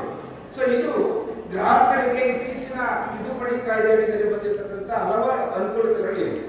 ಅದ್ರ ಜೊತೆಗೆ ಈ ಪೇಪರ್ಲೆಸ್ ಅಂದ್ರೆ ನಾವು ನ್ಯಾಯಾಲಯಕ್ಕೆ ಹೋಗಿ ಇಷ್ಟೆಲ್ಲ ತೊಂದರೆ ಆಗ್ತಾ ಇತ್ತಲ್ಲ, ಇದೆಷ್ಟು ಈಸಿ, ಇದನ್ನ ನಮ್ಮ ಗ್ರಾಹಕರು ಬಳಸ್ಕೊಳ್ಬೇಕು. ಅದ್ರ ಜೊತೆಗೆ ನ್ಯಾಯಾಲಯಕ್ಕೆ ಪೂರಕವಾದಂತ ಪ್ರಾಧಿಕಾರ ಇದೆ ನಮ್ಮಲ್ಲಿ. ಅದನ್ನ ರಾಷ್ಟ್ರೀಯ ಕಾನೂನು ಸೇವಾ ಪ್ರಾಧಿಕಾರ, ರಾಜ್ಯ ಕಾನೂನು ಸೇವಾ ಪ್ರಾಧಿಕಾರ ಮತ್ತು ಜಿಲ್ಲಾ ಕಾನೂನು ಸೇವಾ ಪ್ರಾಧಿಕಾರ, ತಾಲೂಕು ಮಟ್ಟದಲ್ಲಿ ತಾಲೂಕು ಕಾನೂನು ಸೇವಾ ಸಮಿತಿ ಅಂತೇಳಿ ಮಾಡ್ಕೊಂಡಿದ್ದೀವಿ. ಈ ಮೂಲಕ ನೀವು ಪ್ರಕರಣಗಳು ಇತ್ಯರ್ಥ ಆಗೋದ್ರಿಂದ ಮೇಲ್ಮನೆ ಸಲ್ಲಿಸುವಾಗಿಲ್ಲ, ನೀವು ಕೊಟ್ಟಿರ್ತಕ್ಕಂಥ ಫೀಸ್ನ ವಾಪಸ್ ಕೊಡ್ತೀವಿ. ಅಥವಾ ನಿಮಗೆ ವಕೀಲರು ಬೇಕು ಅಂತ ಹೇಳಿದ್ರೆ ಪ್ರಾಧಿಕಾರದಿಂದ ಉಚಿತವಾಗಿ ವಕೀಲರನ್ನು ಮಾಡಿಕೊಡ್ತಾರೆ. ಅದರಲ್ಲಿ ಮಹಿಳೆಯರಿಗೆ, ಮಕ್ಕಳಿಗೆ, ವೃದ್ಧರಿಗೆ, ಶೋಷಿತರಿಗೆ ಉಚಿತವಾಗಿ ನಿಮಗೆ ವಕೀಲ ಮಾಡಿಕೊಡ್ತಾರೆ. ಇನ್ನು ಕೆಲವರಿಗೆ 2 ಲಕ್ಷ ವರಮಾನಕ್ಕಿಂತ ಕಡಿಮೆ ವರಮಾನ ಇತ್ತು ಅಂತೇಳಿ ಆದಾಯ ಸರ್ಟಿಫಿಕೇಟ್ ಕೊಟ್ಟದ್ದೇ ಆದರೆ ಅವ್ರಿಗೂ ಸಹ ನಿಮಗೆ ಉಚಿತವಾದಂತಹ ಸೌಲಭ್ಯಗಳು ಮಾಡಿಕೊಡ್ತಾರೆ. ಸೊ ಇದನ್ನ ಗ್ರಾಹಕರು ಬಳಸ್ಕೊಳ್ಬೇಕು. ಅದ್ರ ಜೊತೆಗೆ ಇವತ್ತು ಕಂಪ್ಯೂಟರ್ದಲ್ಲಿ ನಾವು ಇರೋದ್ರಿಂದ ನಾವು ತುಂಬಾ ಯಾಂತ್ರಿಕ ಸ್ಥಿತಿ, ಅದರಿಂದ ನಾವು ತುಂಬಾ ಸೂಕ್ಷ್ಮವಾಗಿರ್ಬೇಕಾಗುತ್ತೆ. ಅದ್ರ ಜೊತೆಗೆ ನೀವೇನ್ ಮಾಡ್ಬೇಕು ಅಂದ್ರೆ ಈ ಕಾಯ್ದೆಗಳೇನಿದೆಯಲ್ಲ ಅದ್ರ ಬಗ್ಗೆ ನಿಮ್ಗೆ ಅರಿವು ಬೇಕು. ಅದಕ್ಕೆ ಪ್ರಾಧಿಕಾರ ಏನ್ ಮಾಡ್ತಾ ಇದೆ ಅಂದ್ರೆ ಪ್ರತಿಯೊಬ್ಬರಿಗೂ ಈ ಕಾನೂನಿನ ಬಗ್ಗೆ ಅರಿವನ್ನು ಮೂಡಿಸಬೇಕು ಅಂತೇಳಿ ಕಾನೂನು ಶಿಕ್ಷಣವನ್ನ ಇಟ್ಕೊಳ್ತಾ ಇದೆ. ಮತ್ತೆ 3 ತಿಂಗಳು ಒಂದು ಸಾರಿ ನ್ಯಾಯಾಲಯಗಳಲ್ಲಿ ಲೋಕಾದಾಲತ್ಗಳನ್ನ ಮಾಡಿ ಈಗ ಏನ್ ಪೆಂಡಿಂಗ್ ಇದೆಯೋ ಆ ಪ್ರಕರಣಗಳು ಇನ್ನೊಂದು ನೀವು ನ್ಯಾಯಾಲಯಕ್ಕೆ ಇನ್ನು ಬಂದಿರ್ಲಿಕ್ಕಿಲ್ಲ, ಪ್ರಿಮೆಚೂರ್ಡ್ ಅಂತ ಹೇಳ್ತೀವಿ. ಮೊದಲನೇ ನೀವು ನೋಟಿಸ್ ಕೊಟ್ಟು ಪಾರ್ಟಿಗಳನ್ನ ಕರ್ಕೊಂಡು ಬಂದು ನೀವು ಭಾಗದ ಕೇಸ್ ಹಾಕ್ಬೇಕು ಅಂತ ಹೇಳಿದ್ರೆ 2 ಪಕ್ಷಗಾರರು ಬಂದು ಒಂದು ರೆಡಿ ಮಾಡಿಕೊಂಡು ಕೋರ್ಟ್ ಮುಂದೆ ಹಾಕಿದ್ರೆ ನಿಮ್ಗೆ ರಾಜಿ ಮಾಡಿಸಿ ನಿಮಗೆ ಜಡ್ಜ್ಮೆಂಟ್ ಡಿಗ್ರಿ ಮಾಡ್ಕೊಡ್ತಾರೆ. ಕೋರ್ಟಲ್ಲಿ 16 ವರ್ಷ ಅರಿಬೇಕಾದ ಅಗತ್ಯತೆ ಇಲ್ಲ. ಇಲ್ಲಿ ಮುಖ್ಯವಾಗಿ ಬೇಕಾದ್ರೆ ಕಾನೂನು ಅರಿಬೇಕು. ಯಾಕೆಂದ್ರೆ ignorance of law is not excuse. ನನಗೆ ಕಾನೂನು ಗೊತ್ತಿರಲಿಲ್ಲ, ನಾನು ತಪ್ಪು ಮಾಡಿಬಿಟ್ಟೆ ಅಂತ ಹೇಳಿದ್ರೆ ನ್ಯಾಯಾಲಯ ಕ್ಷಮಿಸುವುದಿಲ್ಲ. ಅದ್ರ ಜೊತೆಗೆ ಈ ಗ್ರಾಹಕ ವೇದಿಕೆಯಲ್ಲಿ ನಿಮಗೆ ಏನಾಗುತ್ತೆ ಅಂದ್ರೆ ಯಾವುದೋ ಒಂದು ಮೋಸ ವಂಚನೆ ಆದಾಗ ನೀವು ಅದನ್ನು ಯಾವಾಗ ಅಂದ್ರೆ ಆವಾಗ ಬರೋದಕ್ಕೆ ಆಗಲ್ಲ. ಕನಿಷ್ಠ ಆ ಒಂದು 2 ವರ್ಷದ ಒಳಗೇನೆ ನೀವು ದೂರನ್ನ ಸಲ್ಲಿಸಬೇಕಾಗುತ್ತೆ. ಅಲ್ಲಿಂದ ದೂರ ಸಲ್ಲಿಸೋದು ಬರಲ್ಲ. ಇದಕ್ಕೆ 2019ರಲ್ಲಿ ಹೊಸ ಕಾಯ್ದೆ ಬಂದ ಮೇಲೆ ಸಾಕಷ್ಟು ಬದಲಾವಣೆ ಕೊಟ್ಟಿದೆ. ಈಗ ನೀವು ಡೆಲ್ಲಿನಲ್ಲಿ ಯಾವುದೊಂದು ವಸ್ತು ಪರ್ಚೇಸ್ ಮಾಡಿದ್ರಿ, ನೀವು ಡೆಲ್ಲಿ ನ್ಯಾಯಾಲಯದಲ್ಲಿ ಗ್ರಾಹಕ ನ್ಯಾಯಾಲಯ ಹೋಗ್ಬಿಟ್ಟು ದಾವೆ ಹಾಕಬೇಕಾಗಿತ್ತು. ಆದ್ರೆ ನೀವು ಹೊಸ ಕಾಯ್ದೆ ಬಂದ್ಮೇಲೆ ನೀವು ಕನಕಪುರದಲ್ಲೇ ಕುಳಿತುಕೊಂಡು ನೀವು ಎಲ್ಲಿ ವಾಸ ಮಾಡ್ತೀರೋ, ನೀವು ಎಲ್ಲಿ ಕೆಲಸದಲ್ಲಿ ಇದೀರೋ ಅಲ್ಲೇನೆ ನೀವು ದೂರನ್ನು ಸಲ್ಲಿಸಲಿಕ್ಕೆ ಅವಕಾಶ ಮಾಡ್ಬೋದು. ಅದ್ರ ಜೊತೆಗೆ 2 ವರ್ಷದ ನಂತರ ದಾವೆ ದೂರ ಸಲ್ಲಿಸಬೇಕು ಅಂತ ಹೇಳಿದ್ರೆ ಕಾಲಮಿತಿ ಅಧಿನಿಯಮ ಅಂತ ಇರುತ್ತೆ. ಆ ಕಾಲಮಿತಿ ಅಧಿನಿಯಮದ ಅಡಿಯಲ್ಲಿ ನಾನು ವಿಲೆಯಾಗಿ ಪ್ರಕರಣವನ್ನು ದಾಖಲು ಮಾಡಲಿಕ್ಕೆ ಸಕಾರಣಗಳಿದ್ದರೆ, ಅನಾರೋಗ್ಯ ಆಗಿತ್ತು ಅಥವಾ ಇನ್ಯಾವುದೋ ತೊಂದರೆ ಆಗಿತ್ತು, ಈ ಒಂದು ಸಕಾರಣ ಕಾರಣಗಳಿಂದ ನಿಗದಿತ ಸಮಯದಲ್ಲಿ ನಾನು ದೂರ ಸಲ್ಲಿಸಲಿಕ್ಕೆ ಆಗಲಿಲ್ಲ ಅಂತಕ್ಕಂಥ ಮನವರಿಕೆ ಮಾಡಿಕೊಟ್ರೆ ಆಗ ಆಯೋಗಗಳು ಏನು ಮಾಡುತ್ತೆ, ಆ ಮಧ್ಯಕಾಲದ ಆದೇಶದ ಮೇಲೆ ಅರ್ಜಿನ ಮಾಡಿ ಇದು 2 ವರ್ಷ ಏನು ಡಿಲೇ ಆಗಿತ್ತು ಅದಕ್ಕೆ ಸಕಾರಣ ಕೊಟ್ಟಿದ್ದಾರೆ, ಅದರಿಂದ ಈ ಪ್ರಕರಣವನ್ನು ನಾವು ಮುಂದುವರಿಸಲಿಕ್ಕೆ ಅವಕಾಶ ಕೊಡ್ತೀವಿ ಅಂತೇಳಿ ಆದೇಶ ಮಾಡಿಕೊಡೋದು. ಸೊ ಅದನ್ನ ನಾವು ಬಳಸ್ಕೋಬಹುದು. ಅದ್ರ ಜೊತೆಗೆ ಏನು ಗ್ರಾಹಕ ಆಯೋಗಗಳಲ್ಲಿ ನಿಮಗೆ ತೀರ್ಪನ್ನ ಕೊಡುತ್ತೋ ಅದನ್ನ ಕೊಟ್ಟಿಲ್ಲ ಅವರ ಪರಿಹಾರ ಅಂತ ಹೇಳಿದ್ರೆ ಸಿವಿಲ್ ನ್ಯಾಯಾಲಯದಲ್ಲಿ ನಾವು ಜಾರಿ ಕೇಸ್ ಅಂತ ಹಾಕ್ತೀವಿ. ಆ ರೀತಿ ನೇರವಾಗಿ ಸಿವಿಲ್ ನ್ಯಾಯಾಲಯದಲ್ಲಿ ಜಾರಿ ಕೇಸನ್ನು ಹಾಕಿ ಪರಿಹಾರವನ್ನ ಅವರಿಗೆ ಪಡ್ಕೊಳ್ಳಿಕ್ಕೆ ಅವಕಾಶ ಇದೆ. ಅದ್ರ ಜೊತೆಗೆ ಈ ಸಾಕಷ್ಟು ಏನಾಗ್ತಾ ಇದೆ ಅಂದ್ರೆ ನಮ್ಮಲ್ಲಿ ಈ ಗ್ರಾಹಕ ವೇದಿಕೆ ತುಂಬಾ ವಿಶಾಲವಾಗಿದೆ. ಪ್ರತಿಯೊಬ್ಬರು ನಾವು ಗ್ರಾಹಕರೇ, ನಾನು ಗ್ರಾಹಕರೇ, ಎಲ್ಲರೂ ಗ್ರಾಹಕರೇ. ಯಾಕೆಂತ ಹೇಳಿದ್ರೆ ನಾವು ಯಾವುದೇ ಒಂದು ಸೇವೆಯನ್ನು ಪಡ್ಕೊಳ್ಬೇಕಾದ್ರೆ, ಯಾವುದೇ ಒಂದು ಸರಕನ್ನು ತಗೊಳ್ಬೇಕಾದ್ರೆ ನಾವೆಲ್ಲ ಗ್ರಾಹಕರಾಗ್ತೀವಿ. ಆ ಸರಕು ಸೇವೆಯನ್ನ ತಗೊಳ್ಬೇಕಾದ್ರೆ ನಾವು ಇಷ್ಟು ಹಣವನ್ನ ಕೊಡ್ತೀವಿ, ಅಲ್ಲಿಂದ ನಮಗೆ ಮೋಸ ಆಗಬಾರ್ದು. ಆಮೇಲೆ ಇತ್ತೀಚಿನ ದಿನ ಏನಾಗ್ತಾ ಇದೆ ಅಂದ್ರೆ ತಪ್ಪು ಜಾಹೀರಾತುಗಳನ್ನ ಕೊಡ್ತಾ ಇದ್ದಾರೆ. ಹಣ ಮಾಡುವ ಉದ್ದೇಶದಿಂದ ತಪ್ಪು ಜಾಹೀರಾತು ಕೊಡ್ತಾ ಇದ್ದಾರೆ. ಆ ತಪ್ಪು ಜಾಹೀರಾತು ಕೊಟ್ಟಂತ ಎಲ್ಲಾ ವ್ಯಕ್ತಿಗಳು ಸಹ ಕಾನೂನು ಅಡಿಯಲ್ಲಿ ಅಪರಾಧವನ್ನು ಮಾಡಲಾಗುತ್ತೆ. ಅಲ್ಲಿ ತಪ್ಪು ಜಾಹೀರಾತುಗಳನ್ನ ಕೊಡುವಾಗಿಲ್ಲ. ಮತ್ತೆ ನೀವೆಲ್ಲ ಈಗ ಆನ್ಲೈನ್ ನಲ್ಲಿ ಸಾಕಷ್ಟು ವಸ್ತುಗಳನ್ನ ನೀವು ಪರ್ಚೇಸ್ ಮಾಡ್ತಾ ಇದ್ದೀರಿ, ಅಲ್ಲಿ ನಿಮಗೆ ನಕಲಿ ವಸ್ತುಗಳನ್ನ ಕೊಡ್ತಾರೆ. ಸೊ ಅದನ್ನ ಇ ಕಾಮರ್ಸ್ ಅಂತೇಳಿ ಕರಿತೀವಿ. ಅಂತಹ ಸಂದರ್ಭದಲ್ಲಿ ನಿಮಗೆ ತೊಂದರೆ ಆದಾಗಲೂ ಸಹ ಈ ಗ್ರಾಹಕ ಆಯೋಗಗಳಿಂದ ನೀವು ದಾಖಲಾತಿಗಳನ್ನು ಪ್ರೊಡ್ಯೂಸ್ ಮಾಡಬೇಕಾಗುತ್ತೆ. ಮತ್ತೆ ನೀವು ಆ ಸಾಂಪಲ್ ಬಾಕ್ಸ್ ಹೊಡಿಬೇಕಾದ್ರೆ, ಈಗ ಯಾವುದೋ ಒಂದು ಪಾರ್ಸಲ್ ಬಂದಿದೆ, ಆ ಪಾರ್ಸಲ್ ಹೊಡಿಬೇಕಾದ್ರೆ ನಾನು ಕೊಟ್ಟಿಲ್ಲ, ಇವರು ಬೇರೆ ವಸ್ತು ಹಾಕ್ಬಿಟ್ಟು ಸುಳ್ಳು ಹೇಳ್ತಾ ಇದ್ದಾರೆ ಅಂತ ಹೇಳ್ಬೋದು. ಅದೇ ತಾವೇನು ಮಾಡಬೇಕು, ಯಾವುದೋ ಪಾರ್ಸಲ್ ಬಂದಾಗ ಅದನ್ನ ವಿಡಿಯೋ ಮಾಡ್ಕೊಳ್ಳಿ. ಆ ಪಾರ್ಸಲ್ ವಿಡಿಯೋ ಮಾಡಿಕೊಂಡು ವಿಡಿಯೋ ಮುಖಾಂತರ ಪಾರ್ಸಲ್ ಓಪನ್ ಮಾಡಿದಾಗ ಆಗ ನಮಗೆ ಗೊತ್ತಾಗುತ್ತೆ ಆ ಪಾರ್ಸಲ್ ಬಂತು. ಪಾರ್ಸಲ್ ಬಂದಾಗ ವಿಡಿಯೋ ಮುಖಾಂತರ ಓಪನ್ ಮಾಡಿದಾಗ ನಕಲಿ ವಸ್ತು ಗೊತ್ತಾಗುತ್ತೆ. ಈ ಒಂದು ಕೆಲವು ಕಾನೂನು ಅರಿವುಗಳಿಂದ ನಾವು ಬಳಸ್ಕೊಳ್ಬೇಕಾಗುತ್ತೆ. ಇಲ್ಲಾಂದ್ರೆ ಎಷ್ಟೋ ಸಾರಿ ನಾವು ಮೋಸ ಹೋಗ್ಬೇಕು. ಅದ್ರ ಜೊತೆಗೆ ಬಹು ಮುಖ್ಯವಾಗಿ ಏನಾಗ್ತಾ ಇದ್ರೆ ಸಾಕಷ್ಟು ಕಡೆ ನಾನು ನಿನ್ನೆ ವೈನಾಡಲ್ಲಿ ಒಂದು ಗಮನಿಸಿದೆ. ಅಲ್ಲಿ ಏನ್ ಮಾಡ್ತಾರೆ, ಪ್ರವಾಸಿ ಕೇಂದ್ರಗಳು ಹೋದಾಗ ನೀರು ಬಾಟಲ್ ತಗೊಂಡು ಹೋಗ್ತೀವಿ, ಪ್ಲಾಸ್ಟಿಕ್ ಬಾಟಲ್ ನೀರು ಕುಡಿದಾದ್ಮೇಲೆ ಏನ್ ಮಾಡ್ತಾ ಇದ್ವಿ, ಇಲ್ಲೇನು ಅಲ್ಲೇ ಬಿಸಾಡ್ ಬರ್ತಾ ಇದ್ವಿ. ಈಗ ನಿಯಮ ಏನ್ ಮಾಡಿದ್ದಾರೆ ಅಂದ್ರೆ ನೀವು ಯಾರು ಬಾಟಲ್ ತಗೊಂಡು ಹೋಗ್ತೀರೋ ಅಲ್ಲಿ ಚೆಕ್ ಮಾಡ್ತಾರೆ. ಚೆಕ್ ಮಾಡಿ ಅದಕ್ಕೆ 50 ರೂಪಾಯಿ 100 ರೂಪಾಯಿ ಡಿಪಾಸಿಟ್ ಮಾಡಿ ಅಂತ ಹೇಳ್ತಾರೆ. ಆ ಡಿಪಾಸಿಟ್ ಮಾಡಿದಾಗ ಬಾಟಲ್ ಮೇಲೆ ಒಂದು ಸ್ಟಿಕ್ ನ ಅಂಟಿಸ್ತಾರ. ನೀವು ಪ್ರವಾಸ ಮುಗಿಸ್ಕೊಂಡು ವಾಪಸ್ ಬರ್ಬೇಕಾದ್ರೆ ನೀವು ಬಾಟಲ್ ಎಲ್ಲ ಬಿಸಾಕಿದ್ರೆ ಅಂತ ಹೇಳಿದ್ರೆ ನಿಮ್ಗೆ ಎಷ್ಟಾಯ್ತೋ 100 ರೂಪಾಯಿ ಹೋಯ್ತು. ಇಲ್ಲ ನೀವು 100 ರೂಪಾಯಿ ವಾಪಸ್ ಬರಬೇಕು ಅಂದ್ರೆ ನೀವು ವಾಪಸ್ ಬಂದು ಬಾಟಲ್ನ ಮತ್ತೆ ಚೆಕ್ ಪೋಸ್ಟ್ ಕೊಡ್ಬೇಕು. ಹಾಗೇನು ಮಾಡ್ತಾರೆ, ಆ ದುಡ್ಡು ನಿಮಗೆ ವಾಪಸ್ ರೀಫಂಡ್ ಮಾಡ್ತಾರೆ. ಸೊ ಹೀಗೆ ಹಲವಾರು ವಿಷಯಗಳಲ್ಲಿ ತಿಳ್ಕೊಳ್ಬೇಕು. ಮತ್ತೆ ವೈದ್ಯ ಇಲಾಖೆಯಲ್ಲಂತೂ ಸಾಕಷ್ಟು ಕಂಪ್ಲೇಂಟ್ಗಳು ಬರ್ತಾ ಇದೆ. ಏನಂದ್ರೆ ಮಿನಿಮಮ್ 50% ಸೀಸರಿಂಗ್ ಮಾಡಲಿ, ಅಗತ್ಯ ಅನಿವಾರ್ಯ ಅವಶ್ಯಕತೆ ಇದ್ದಾಗ. 60-70% ಮಹಿಳೆಯರಿಗೆ ಇವತ್ತು ನಾರ್ಮಲ್ ಡೆಲಿವರಿ ಆಗ್ತಾ ಇಲ್ಲ, ಸೀಸರಿನ್ ಆಗ್ತಾ ಇದೆ. ಯಾಕೆಂದ್ರೆ ನಾವೆಲ್ಲ ಹೆಲ್ತ್ ಇನ್ಶೂರೆನ್ಸ್ ಮಾಡಿಸ್ತಾ ಇದೀವಿ. ಆ ಹೆಲ್ತ್ ಇನ್ಶೂರೆನ್ಸ್ ಇತ್ತು ಅಂದ್ರೆ ಎಲ್ಲವನ್ನ ಚೆಕ್ ಮಾಡಿ ಅಂತ ಹೇಳ್ತಾರೆ. ಏನೋ ಒಂದ್ ಕಡೆ ಕಾನೂನು ನಾವು ಮಾಡ್ತೀವಿ, ಇನ್ನೊಂದ್ ಕಡೆ ಕಾನೂನು ರಕ್ಷಣೆ ಪಡ್ಕೊಳಕ್ ಹೋದಾಗ ಈ ಲಾಭ ಯಾವ 3 ವ್ಯಕ್ತಿಗಳು ಪಡ್ಕೊಳ್ತಾ ಇದ್ದಾರೆ. ಅದರಿಂದ ಗ್ರಾಹಕ ಎಲ್ಲಿ ತಾವು ಕಾರ್ಯನಿರ್ವಹಿಸ್ತಿರೋ ಅಲ್ಲೆಲ್ಲ ಇಷ್ಟೆಲ್ಲ ವಿಷಯಗಳ ಬಗ್ಗೆ ಅವೇರ್ನೆಸ್ ಆಗಬೇಕು ಅಂದ್ರೆ ಇಂತಹ ಕಾರ್ಯಕ್ರಮಗಳಿಗೆ ಪ್ರತಿಯೊಬ್ಬರು ಬರಬೇಕು. ಇಲ್ಲಿ ಕಾರ್ಯಕ್ರಮಗಳಿಗೆ ಬಂದಾಗ ಮಾತ್ರ ಕಾನೂನಿನ ಅರಿವು ಸಿಗುತ್ತೆ. ಇನ್ಯಾವುದೇ ಶಾಲಾ ಕಾಲೇಜಲ್ಲಿ ಕಾನೂನು ಪಾಠ ಮಾಡಲ್ಲ, ಅಲ್ಲಿ ಯಾವ ಸಬ್ಜೆಕ್ಟ್ ಪಾಠ ಮಾಡಬೇಕಾದ್ರೆ ಮಾಡ್ತಾರೆ. ಹಿಂದೆಲ್ಲ ನಾವು ಲಾಯರ್ ಆಗ್ಬೇಕಾದ್ರೆ ಅವ್ರು ಮಾತ್ರ ಕಾನೂನು ಕಾರ್ಯಕ್ಕೆ ಹೋಗ್ತಾ ಇದ್ವಿ. ಆದ್ರೆ ಈ ಪ್ರಾಧಿಕಾರ ಬಂದ್ಮೇಲೆ ಇವತ್ತು ಶ್ರೀಸಾಮಾನ್ಯ ಮನೆ ಬಾಗಿಲಿಗೆ ನಾವು ಕಾನೂನು ಅರಿವನ್ನು ಕೊಡ್ತಾ ಇದೀವಿ. ಮಧ್ಯಸ್ಥಿಕಾ ಕೇಂದ್ರಗಳು ಓಪನ್ ಮಾಡ್ಕೊಂಡಿದೀವಿ, ಲೋಕಾಯುಕ್ತನ ಓಪನ್ ಮಾಡ್ಕೊಂಡಿದೀವಿ, ಕೌನ್ಸಿಲಿಂಗ್ ಮಾಡಿದೀವಿ. ಮತ್ತೆ ಪ್ರತಿ ಪಂಚಾಯತಿಗಳಲ್ಲಿ, ತಾಲೂಕು ಕಚೇರಿಗಳಲ್ಲಿ ಜೈಲುಗಳಲ್ಲಿ, ಆಸ್ಪತ್ರೆಗಳಲ್ಲಿ ಎಲ್ಲೆಲ್ಲಿ ಸಾರ್ವಜನಿಕ ಅನುಕೂಲತೆ ಇದೆಯೋ ಅಲ್ಲೆಲ್ಲ ಜನರಿಗೆ ಕಾನೂನು ಅರಿವನ್ನು ಮೂಡಿಸಲಿಕ್ಕೆ ನಮ್ಮಲ್ಲಿ ಕೆಲವು ಪ್ಯಾನಲ್ ವಕೀಲರನ್ನ ನೇಮಕ ಮಾಡಿದ್ದೀವಿ. ಅವರು ಪ್ರತಿನಿತ್ಯ ಜೈಲಿನಲ್ಲಿ, ಸಿಡಿಪಿ ಆಫೀಸ್ನಲ್ಲಿ, ತಾಲೂಕು ಕಚೇರಿನಲ್ಲಿ, ಪಂಚಾಯತ್ಗಳಲ್ಲಿ ನಿಮ್ಮಗಳಿಗೆ ಉಚಿತವಾಗಿ ಕಾನೂನು ಅರಿವನ್ನು ಕೊಡ್ತಕ್ಕಂಥದ್ದು, ನಿಮಗೆ ಸ್ಟೇಷನ್ ಕಂಪ್ಲೇಂಟ್ನ ಬರ್ಕೊಡ್ತಕ್ಕಂಥದ್ದು, ಅಥವಾ ನಿಮಗೆ ವಕೀಲರಿಲ್ಲ ಅಂತ ಹೇಳಿದ್ರೆ ನಿಮಗೆ ಫ್ರೀಯಾಗಿ ನಿಮಗೆ ಕಾನೂನಿನ ಸಲಹೆಯನ್ನು ಕೊಟ್ಟು ನ್ಯಾಯಾಲಯದಲ್ಲಿ ಬೇಲ್ ಮಾಡಿಸ್ಕೊಡ್ತಕ್ಕಂಥದ್ದು, ಹೀಗೆ ಎಲ್ಲ ಅಂಶಗಳನ್ನ ಕಾನೂನು ಚೌಕಟ್ಟಲ್ಲಿ ಇವತ್ತು ಮಾಡಿಕೊಟ್ಟಿದೆ. ಆದರೆ ಇದ್ರ ಬಗ್ಗೆ ನಮ್ಮ ಜನರಿಗೆ ಅರಿವಿಲ್ಲ. ಸೊ ಈ ಅರಿವು ಆಗ್ಬೇಕು ಅಂದ್ರೆ ಯಾವತ್ತ ವರ್ಷಕ್ಕೆ 1 ದಿನ 2 ದಿನ ಅಷ್ಟು ಮಾತ್ರ ವಿಷಯಗಳಿಗೆ ಸಾಕಾಗಲ್ಲ. ಪ್ರತಿನಿತ್ಯ ಇದು ಎಲ್ಲ ಕಡೆ, ಎಲ್ಲ ಗ್ರಾಮ ಮಟ್ಟದಲ್ಲಿ, ಎಲ್ಲ ಮನೆಗಳಿಗೆ ಈ ಕಾನೂನು ಅರಿವು ನಿಮಗೆ ಬರಬೇಕು. ನೀವು ತಿಂತಕ್ಕಂಥ ಆಹಾರಗಳಲ್ಲಿ ವಿಷಪೂರಿತ ಆಹಾರಗಳಿದೆ. ಸಾಕಷ್ಟು ಫುಡ್ಗಳನ್ನ ಇವತ್ತು ಫ್ರಿಡ್ಜ್ನಲ್ಲಿ ಇಕ್ಕಿ ಅದು ವಾರ 15 ದಿನ ಆಗಿರುತ್ತೆ, ಅದನ್ನ ನಿಮಗೆ ಬೇಯಿಸ್ಕೊಡ್ತಾರೆ. ಸಾಕಷ್ಟು ತರಕಾರಿಗಳಿಗೆ ಸ್ಪ್ರೇ ಮಾಡ್ತಾರೆ. ಅದು ಸುಮಾರು 1.5-2 ತಿಂಗಳು ತರಕಾರಿಗೆ ಸ್ಪ್ರೇ ಮಾಡಿ ಇಟ್ಟಿರ್ತಾರೆ. ನೀವು ಹೋದ ತಕ್ಷಣ ಆಗುತ್ತೆ, ಈಗ ತಾನೇ ತೋಟದ ತೊಂದರೆ ಫ್ರೆಶ್ ಆಗಿ ಕಾಣುತ್ತೆ, ಅದನ್ನ ಸ್ಪ್ರೇ ಮಾಡಿರ್ತಾರೆ, ಗೊತ್ತಾಗಲ್ಲ. ಸೊ ಹೀಗೆ ನಾವು ತಿಂತಕ್ಕಂಥ ಆಹಾರದಿಂದ, ಹಾಕೊಳ್ತಕ್ಕಂಥ ಬಟ್ಟೆಯಿಂದ, ಮತ್ತೆ ಸಾಕಷ್ಟು ಕಡೆ ಏನಾಗುತ್ತೆ ಅನ್ಕ್ವಾಲಿಫೈಡ್ ಪರ್ಸನ್ಸ್ ಅಂತ ಹೇಳ್ತೀವಿ. ಹಿಂದೆ ನಮ್ಮ ಹೈಕೋರ್ಟ್ ನಿರ್ದೇಶಿಸಿದಂತೆ ಎಲ್ಲ ಶಾಲಾ ಕಾಲೇಜುಗಳಲ್ಲಿ ಮೂಲಭೂತ ಸೌಕರ್ಯಗಳಿದೆ ಅಂತೇಳಿ ಅದನ್ನ ಎಂಕ್ವೈರಿ ಮಾಡಲಿಕ್ಕೆ ಬಿಟ್ಟಿದ್ರು. ನಮ್ಮದು 50 ಶಾಲೆಗಳ ಭೇಟಿ ಮಾಡಿದಾಗ 40-50ರಷ್ಟು ಶಾಲೆಗಳಲ್ಲಿ ಮೂಲಭೂತ ಸೌಕರ್ಯಗಳಿಲ್ಲ. ಯಾಕೆಂದ್ರೆ ಎಷ್ಟು ಜನ ಮಕ್ಕಳಿದಾರೋ ಅಷ್ಟು ಮಕ್ಕಳಿಗೆ ಕುಡಿಯೋ ಶುದ್ಧ ನೀರಿನ ವ್ಯವಸ್ಥೆ ಇದೆಯಾ, ಅವ್ರಿಗೆ ಟಾಯ್ಲೆಟ್ ಇದೆಯಾ, ಸ್ಪೋರ್ಟ್ಸ್ ಆಕ್ಟಿವಿಟಿ ಇದೆಯಾ, ಮಕ್ಕಳುಗಳಿಗೆ ಕ್ವಾಲಿಫೈಡ್ ಟೀಚರ್ಸ್ ಇದ್ದಾರ. ಸಾಕಷ್ಟು ಖಾಸಗಿ ಶಾಲೆಗಳಲ್ಲಿ ಅಗ್ರಿಮೆಂಟ್ ಬೇಸಿಸ್ ಮೇಲೆ ಟೀಚರ್ನ ತಗೊಂಡಿರ್ತಾರೆ, ಅವರು ಕ್ವಾಲಿಫೈಡ್ ಪರ್ಸನ್ಸ್ಗಳೇ ಇರಲ್ಲ.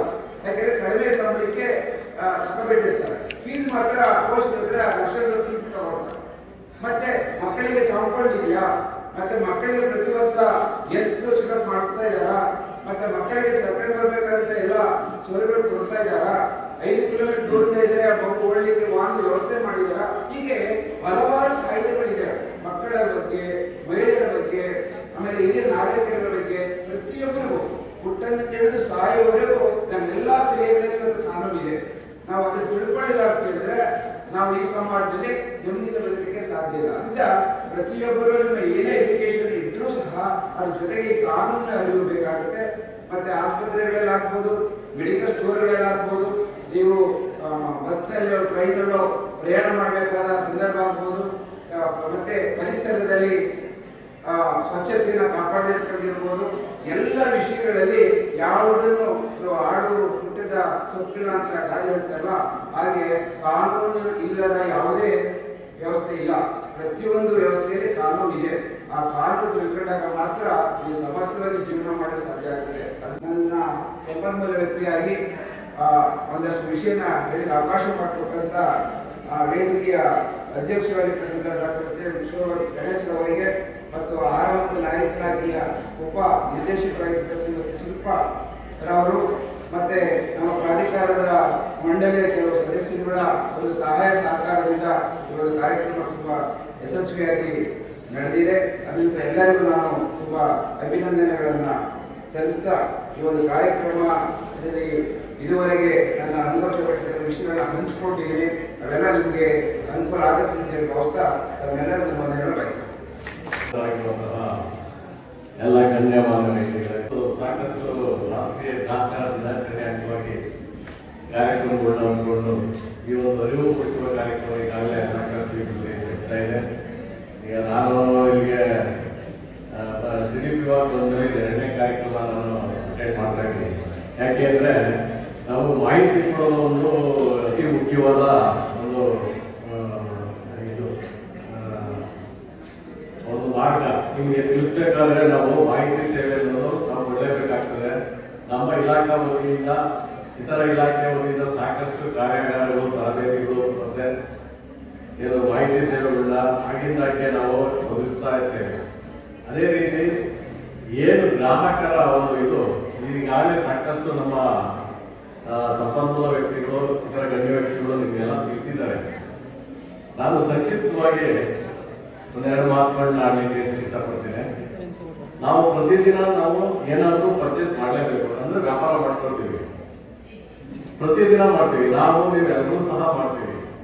ಸೊ ಅದು ಯಾವ ತರ ನಮ್ಮ ಅವಶ್ಯಕತೆಗೆ ಏನ್ ಬೇಕು ಆ ತರದ್ದು ನಾವು ಮಾಡ್ತೀವಿ. ಔಷಧ ಇರ್ಬೋದು, ಮತ್ತೆ ನಿಮ್ಮ ಏನು ಇದಿರ್ಬೋದು, ಒಂದು ಶೃಂಗಾರದ ಒಂದು ಕಿಟ್ಗಳು ಏನಿರ್ತೀವಿ ಅದು ಇರ್ಬೋದು, ಅಥವಾ ಬಟ್ಟೆ, ಮತ್ತೆ ಆಹಾರ, ಈ ಥರದ್ದು ಫುಡ್ಗಳು. ಮತ್ತೆ ಈಗೆಲ್ಲ ಈಗ ನಮಗೆ ಇದರಲ್ಲಿ ಡಿಜಿಟಲ್ ನ್ಯಾಯಾಂಗ ಮೂಲಕ ಅಂದ್ರೆ ನೀವೆಲ್ಲ ಏನು ಮನೇಲೆ ಕೂತ್ಕೊಂಡು ಆರ್ಡರ್ ಮಾಡಿದ್ರೆ ನಿಮಗೆ ಮನೆಗೆ ಬರ್ತದೆ. ಸೊ ಇದೆಲ್ಲ ಮಾಡ್ಬೇಕಾದ್ರೆ ಫಸ್ಟ್ ಆ ವಸ್ತು ಏನ್ ನಾವು ತಗೊಳ್ತಾ ಇದ್ದೀವಿ ಆ ವಸ್ತು ಯಾವ ತರ ಇರ್ತದೆ, ಅದರ ಬೆಲೆ ಎಷ್ಟು ಏನು ಅಂತ ನಿಮಗೆ ಮೊದಲೇ ಗೊತ್ತಿರ್ಬೇಕು. ಯಾಕೆಂದ್ರೆ ಈಗ ನಮ್ಮ ಇವರು ಲಾಯರ್ ಸಾಹೇಬ್ ಹೇಳ್ತಾ ಇದ್ದಾರೆ, ಸಾಕಷ್ಟು ಇದರಲ್ಲಿ ಹೇಳ್ತಾ ಇರ್ತಾರೆ ಯಾವ ತರ ನಾವೆಲ್ಲ ಮೋಸ ಹೋಗ್ತೀವಿ ಅಂತ. ಈಗ ಅದನ್ನ ಟ್ಯಾಂಪರಿಂಗ್ ಎಲ್ಲ ಮಾಡಿರ್ತಾರೆ, ಅದು ರೈಟ್ ಮೇಲೆ ತಿದ್ದಿ ಅಥವಾ ಅದನ್ನೆಲ್ಲ ಸ್ಕ್ರಾಚ್ ಮಾಡಿ ಅದ್ರ ಮೇಲೆ ಬರೆದು ಈಗ 3,000 ಅಂದ್ರೆ ನಿಮ್ಗೆ ಎಷ್ಟು ಲಾಸ್ ಆಗ್ತದೆ, 2,700 ರೂಪಾಯಿ ಲಾಸ್ ಆಗ್ತದೆ. ಸೊ ಆ ಥರದ್ದು ಏನಾದ್ರು ಕಂಡು ಬಂದ್ರೆ, ಇದು ನಾವು ಒಂದು ಉದಾಹರಣೆ ಹೇಳ್ತಾ ಇರೋದು, ಇದು ಸಾಕಷ್ಟು ಆಗ್ತದೆ. ಆಮೇಲೆ ಎಕ್ಸ್ಪೈರಿ ಡೇಟ್, ನಿಮ್ಗೆ ಎಕ್ಸ್ಪೈರಿ ಆಗಿರೋಂಥವ ಔಷಧಿಗಳಿರ್ಬೋದು, ಇನ್ನೊಂದು ಇರ್ಬೋದು, ಪರಿಕರ ಇರ್ಬೋದು, ಆಹಾರ ಇರ್ಬೋದು, ಯಾವುದೇ ಇರ್ಬೋದು, ಆ ಥರದ್ದು ನಿಮಗೆ ಸಪ್ಲೈ ಆಗ್ತದೆ. ಈ ಥರದ್ದೆಲ್ಲ ಮೋಸ ಹೋದಾಗ ನೀವು ಪ್ರಶ್ನೆ ಮಾಡಬೇಕು. ಅಂದ್ರೆ ನೀವು ಪ್ರಶ್ನೆ ಮಾಡಬೇಕು ಅಂದ್ರೆ ಅದನ್ನೆಲ್ಲ ಅದರಿಂದ ಯಾರಪ್ಪ ಹೋಗ್ತಾರೆ, 100 ರೂಪಾಯಿ ಕೊಟ್ಟಿದ್ದೀವಿ ಅದನ್ನೆಲ್ಲ ಕೇಳೋಕೆ ಹೋದ್ರೆ ಅದೆಷ್ಟು ಇದಾಗ್ತದೆ ಅಂತ ನಾವು ಸುಮ್ಮನೆ ಆ ಥರ ಇದ್ರೆ ನಾವೇ ಗ್ರಾಹಕರೇ ಮೋಸಬಹುದು. ಮೊದಲು ನಾವು ಪ್ರಶ್ನೆ ಮಾಡೋದು ಕಲಿಬೇಕು. ಅಂದ್ರೆ ಇದೆಲ್ಲ ಮಾಡ್ಬೇಕಂದ್ರೆ ನಮ್ಮ ಏನು ಈ ಒಂದು ಗ್ರಾಹಕರ ಒಂದು ಇದೇನಿದೆ, ಕಾನೂನು ನಿಯಮ ಏನಿದೆ, ನಿಮಗೆ ಹಕ್ಕು ಏನಿದೆ. ಈಗ ನಾನೊಂದು ವಸ್ತು ತಗೊಳ್ತೀನಿ ಅಂದ್ರೆ ಅದು ನಾನು ದುಡ್ಡು ಕೊಡ್ತೀನಿ, 1 ರೂಪಾಯಿ ಇರ್ಬೋದು, 3 ರೂಪಾಯಿ ಇರ್ಬೋದು, 1,000 ರೂಪಾಯಿ ಇರ್ಬೋದು. ಆ ದುಡ್ಡಿಗೆ ಕರೆಕ್ಟ್ ಆಗಿ ನಮ್ಗೆ ವಸ್ತು ಬಂದಿದೆಯಾ ಅಂತ ನೋಡ್ಕೊಳ್ಳೋಂಥ ಜವಾಬ್ದಾರಿ, ಹಕ್ಕು, ರೈಟ್ಸ್ ನಮ್ಗಿರ್ತದೆ. ಸೊ ಆ ಒಂದು ಈ ತರದ ಸಮಸ್ಯೆಗಳು ಸಾಕಷ್ಟು ಆಗ್ತಾ ಇದೆ. ಈ ಒಂದು ಡಿಜಿಟಲ್ ಯುಗದಲ್ಲಿ ಸಾಕಷ್ಟು ಮೋಸಗಳು ಆಗ್ತಾ ಇದೆ. ನೀವೆಲ್ಲ ನೋಡ್ತಾ ಇದ್ದೀರಾ. ಈಗೆಲ್ಲ ಏನು ಲಕ್ಷಾಂತರ ರೂಪಾಯಿ, ಕೋಟ್ಯಾಂತರ ರೂಪಾಯಿ ಏನ ನಮ್ಮ ಬ್ಯಾಂಕ್ ಅಕೌಂಟ್ ಇದು ಮಾಡಿ ಅಲ್ಲಿಂದನೇ ಡ್ರಾ ಮಾಡಿ ದುಡ್ಡುಗಳು ಕಳ್ಕೊಂಡಿರೋದು ಸಾಕಷ್ಟು ಪೇಪರ್ಗಳೆಲ್ಲ ಬರ್ತಾ ಇರ್ತದೆ. ಮತ್ತೆ ಮೋಸ ಹೋದಂತ ಇದಕ್ಕೆ ಗ್ರಾಹಕರ ನ್ಯಾಯಾಲಯ ವೇದಿಕೆಗಳು ಅವರಿಗೆ ನ್ಯಾಯ ಒಪ್ಪಿಸ್ಕೊಟ್ಟು ಲಕ್ಷಾಂತರ ರೂಪಾಯಿ, ಕೋಟ್ಯಾಂತರ ರೂಪಾಯಿ ಫೈನ್ ಹಾಕಿ ಅವರಿಗೆ ವಾಪಸ್ ದುಡ್ಡು ಕೊಟ್ಟಿರುವಂತಂದ್ರೆ ವಾಪಸ್ ಅವರಿಗೆ ಕೊಡಿಸಿರುವಂತಹ ಪ್ರಕರಣಗಳು ನೀವು ನೋಡ್ತಾ ಇರ್ತೀರ. ಏನೇನು ನಾವೆಲ್ಲ ಮೋಸ ಹೋಗಿದ್ದೀವಿ ಅಂದ್ರೆ ಆ ಒಂದು ಇದನ್ನ ಕಂಪ್ನಿ ಮೇಲೆ ಇದ್ರ ಮೇಲೆ ನೀವೇನು ಹೋಗಿ ಕಂಪ್ಲೇಂಟ್ ಕೊಟ್ಟು ಇದು ಮಾಡ್ಬೇಕು ಅಂತ ಏನಿಲ್ಲ. ನೀವು ಆನ್ಲೈನ್ ನಲ್ಲೇ ಕಂಪ್ಲೇಂಟ್ ನ ಇದು ಮಾಡ್ಬೋದು, ಲಾಕ್ ಮಾಡ್ಬೋದು.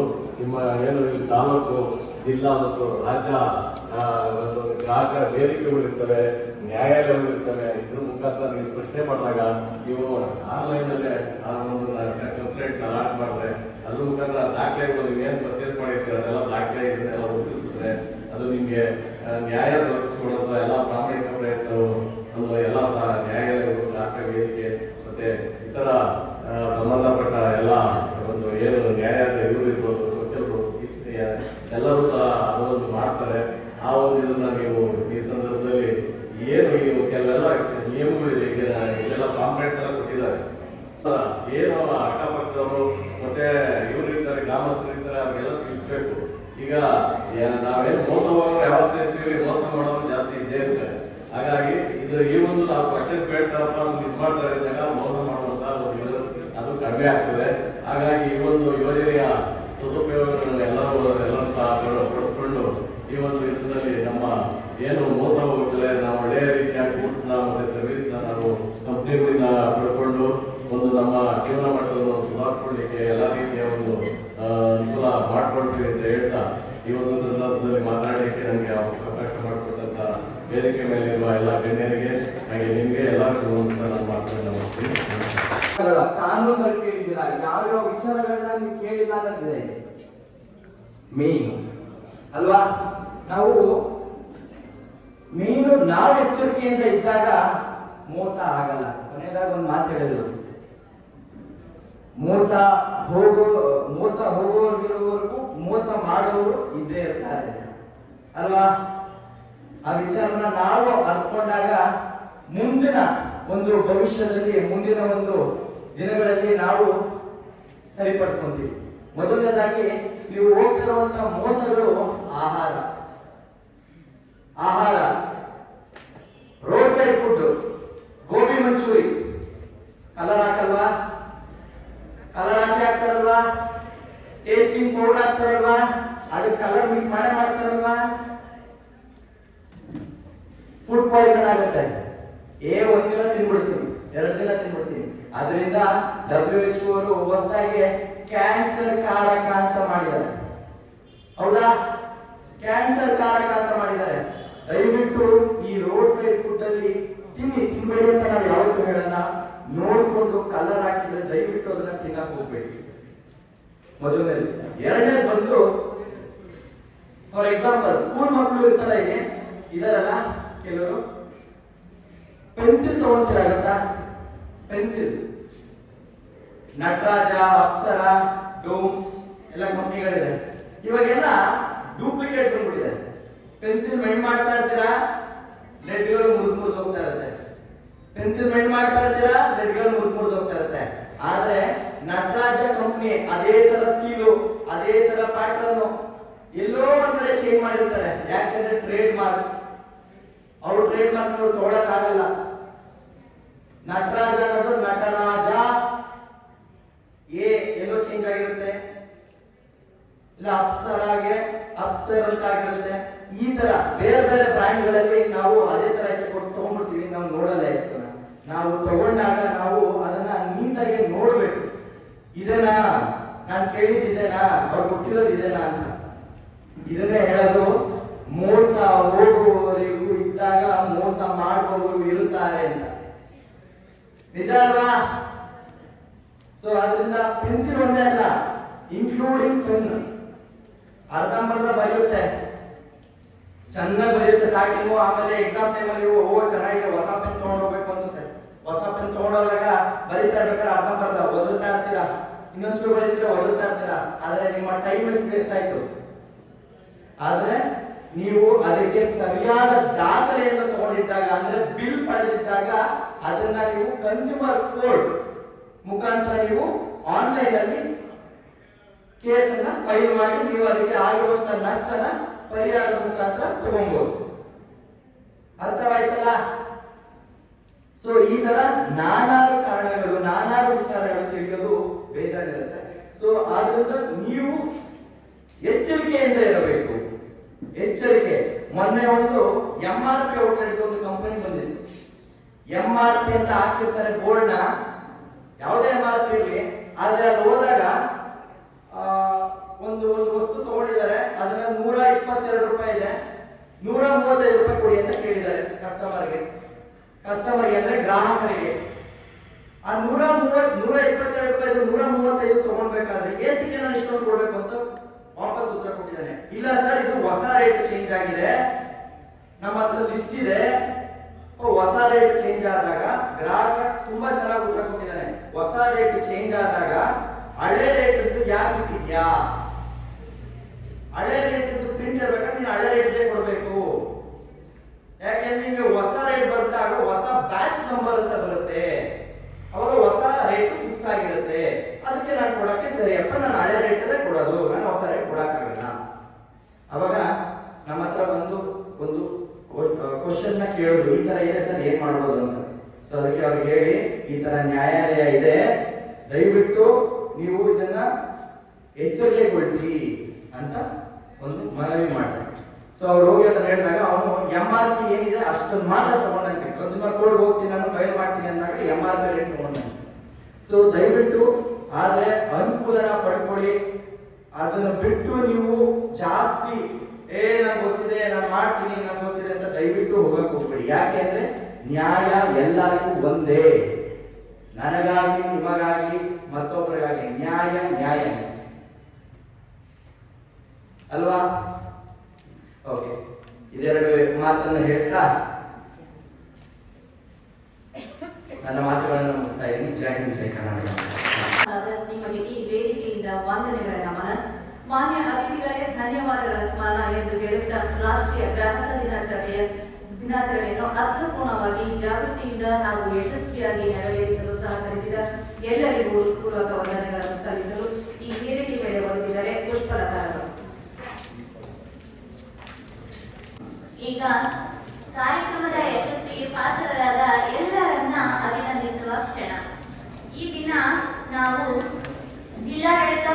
ಜಿಲ್ಲಾ ಪಂಚಾಯತ್ ಆಹಾರ ನಾಗರಿಕ ಸರಬರಾಜು ಮತ್ತು ಗ್ರಾಹಕ ವ್ಯವಹಾರಗಳ ಇಲಾಖೆ ಬೆಂಗಳೂರು ದಕ್ಷಿಣ ಜಿಲ್ಲೆ, ಜಿಲ್ಲಾ ಕಾನೂನು ಸೇವೆಗಳ ಪ್ರಾಧಿಕಾರ, ಜಿಲ್ಲಾ ಗ್ರಾಹಕ ವ್ಯಾಜ್ಯಗಳ ಪರಿಹಾರ ಆಯೋಗ ಹಾಗೂ ಜಿಲ್ಲಾ ಗ್ರಾಹಕ ಮಾಹಿತಿ ಕೇಂದ್ರದ ವತಿಯಿಂದ ಇವರ ಸಂಯುಕ್ತ ಆಶ್ರಯದಲ್ಲಿ ಈ ದಿನ ನಾವು ರಾಷ್ಟ್ರೀಯ ಗ್ರಾಹಕ ದಿನಾಚರಣೆ 2025ರ ಕಾರ್ಯಕ್ರಮವನ್ನ ಇಲ್ಲಿ ಹಮ್ಮಿಕೊಂಡು ಬಹಳ ಅರ್ಥಪೂರ್ಣವಾಗಿ ಯಶಸ್ವಿಯಾಗಿ ನಡೆಸಿದ್ದೀವಿ.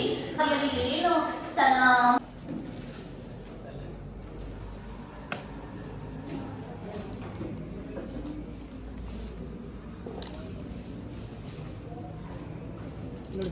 ಶಿಕ್ಷಕರಾದಂತಹ ಶ್ರೀಮತಿ ಶಿಲ್ಪಾ ಎಇ ಅವರಿಗೆ ನಿಮ್ಮೆಲ್ಲರ ಪರವಾಗಿ, ಇಲಾಖೆಯ ವತಿಯಿಂದ ಎಲ್ಲರ ಪರವಾಗಿ ಹೃದಯಪೂರ್ವಕ ಅಭಿನಂದನೆಗಳನ್ನ ಅರ್ಪಿಸಿದೆವು.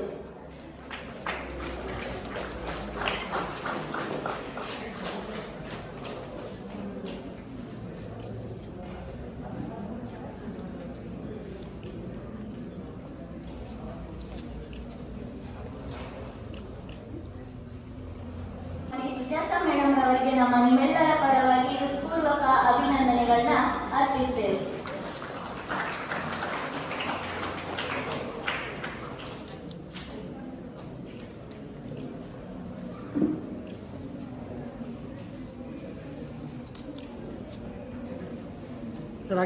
ಕೂಡ ಅವರಿಗೆ ತಿಳಿದಿರುವಂತಹ ಅವರ ವಿಷಯ ಜ್ಞಾನ ಸಂಗ್ರಹಣೆಯನ್ನ ನಿಮಗೆ ತಿಳಿಸಿಕೊಟ್ಟಿದ್ದಾರೆ. ಅವರಿಗೂ ಕೂಡ ಕಾರ್ಯಕ್ರಮದ ಪರವಾಗಿ ನಿಮ್ಮೆಲ್ಲರ ಪರವಾಗಿ ಹೃತ್ಪೂರ್ವಕ ಅಭಿನಂದನೆಗಳನ್ನ ಅರ್ಪಿಸ್ತೇನೆ.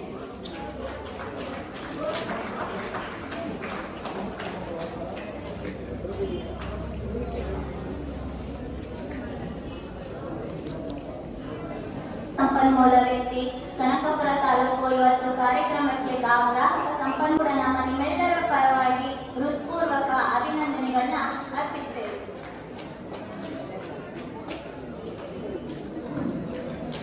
ಜಿಲ್ಲಾ ಗ್ರಾಹಕ ರಕ್ಷಣಾ ಪರಿಷತ್ ರವರು ಈ ಇಂದಿನಿಂದ ಜಿಲ್ಲೆಯಲ್ಲಿ ಗ್ರಾಹಕ ಹಕ್ಕುಗಳ ಬಗ್ಗೆ ಚಟುವಟಿಕೆಗಳನ್ನ ಮೂಡಿಸುವಂತಹ ಕಾರ್ಯಕ್ರಮಗಳಲ್ಲಿ ಸ್ವಯಂ ಪ್ರೇರಿತವಾಗಿ ಅವರು ಪಾಲ್ಗೊಂಡು ಹಲವಾರು ಕಾರ್ಯಕ್ರಮಗಳ ಯಶಸ್ವಿಗೆ ಪಾತ್ರರಾಗಿದ್ದಾರೆ. ಇವತ್ತು ಕೂಡ ಈ ಕಾರ್ಯಕ್ರಮದ ಸ್ವಾಗತವನ್ನ ಅವರು ಮಾಡಿದ್ದಾರೆ. ಅವರಿಗೂ ಕೂಡ ಈ ಕಾರ್ಯಕ್ರಮದ ಯಶಸ್ವಿಗೆ ಪಾತ್ರರಾಗಿದ್ದು ಅವರಿಗೆ ನಿಮ್ಮೆಲ್ಲರ ಪರವಾಗಿ ಪೂರ್ವಕ ಅಭಿನಂದನೆಗಳನ್ನ ಅರ್ಪಿಸ್ತೇವೆ. ಸದಸ್ಯರು ಜಿಲ್ಲಾ ಗ್ರಾಹಕ ರಕ್ಷಣಾ ಪರಿಷತ್ ರವರು ಕೂಡ ಈ ಕಾರ್ಯಕ್ರಮಕ್ಕೆ ಆಗಮಿಸಿ ಕಾರ್ಯಕ್ರಮದ ಮುಖ್ಯ ಅತಿಥಿಗಳಾಗಿ ಕಾರ್ಯಕ್ರಮದ ಯಶಸ್ವಿಗೆ ಪಾತ್ರರಾಗಿದ್ದಾರೆ.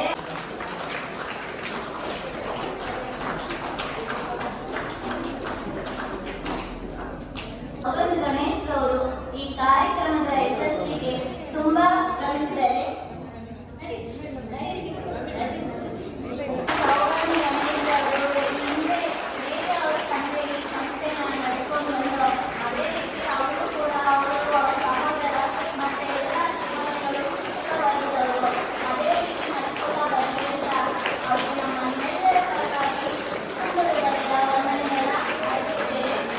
ಹೃದಯಪೂರ್ವಕ ಅಭಿನಂದನೆಗಳನ್ನ ಸಲ್ಲಿಸ್ತಾ ಇದ್ದೇವೆ.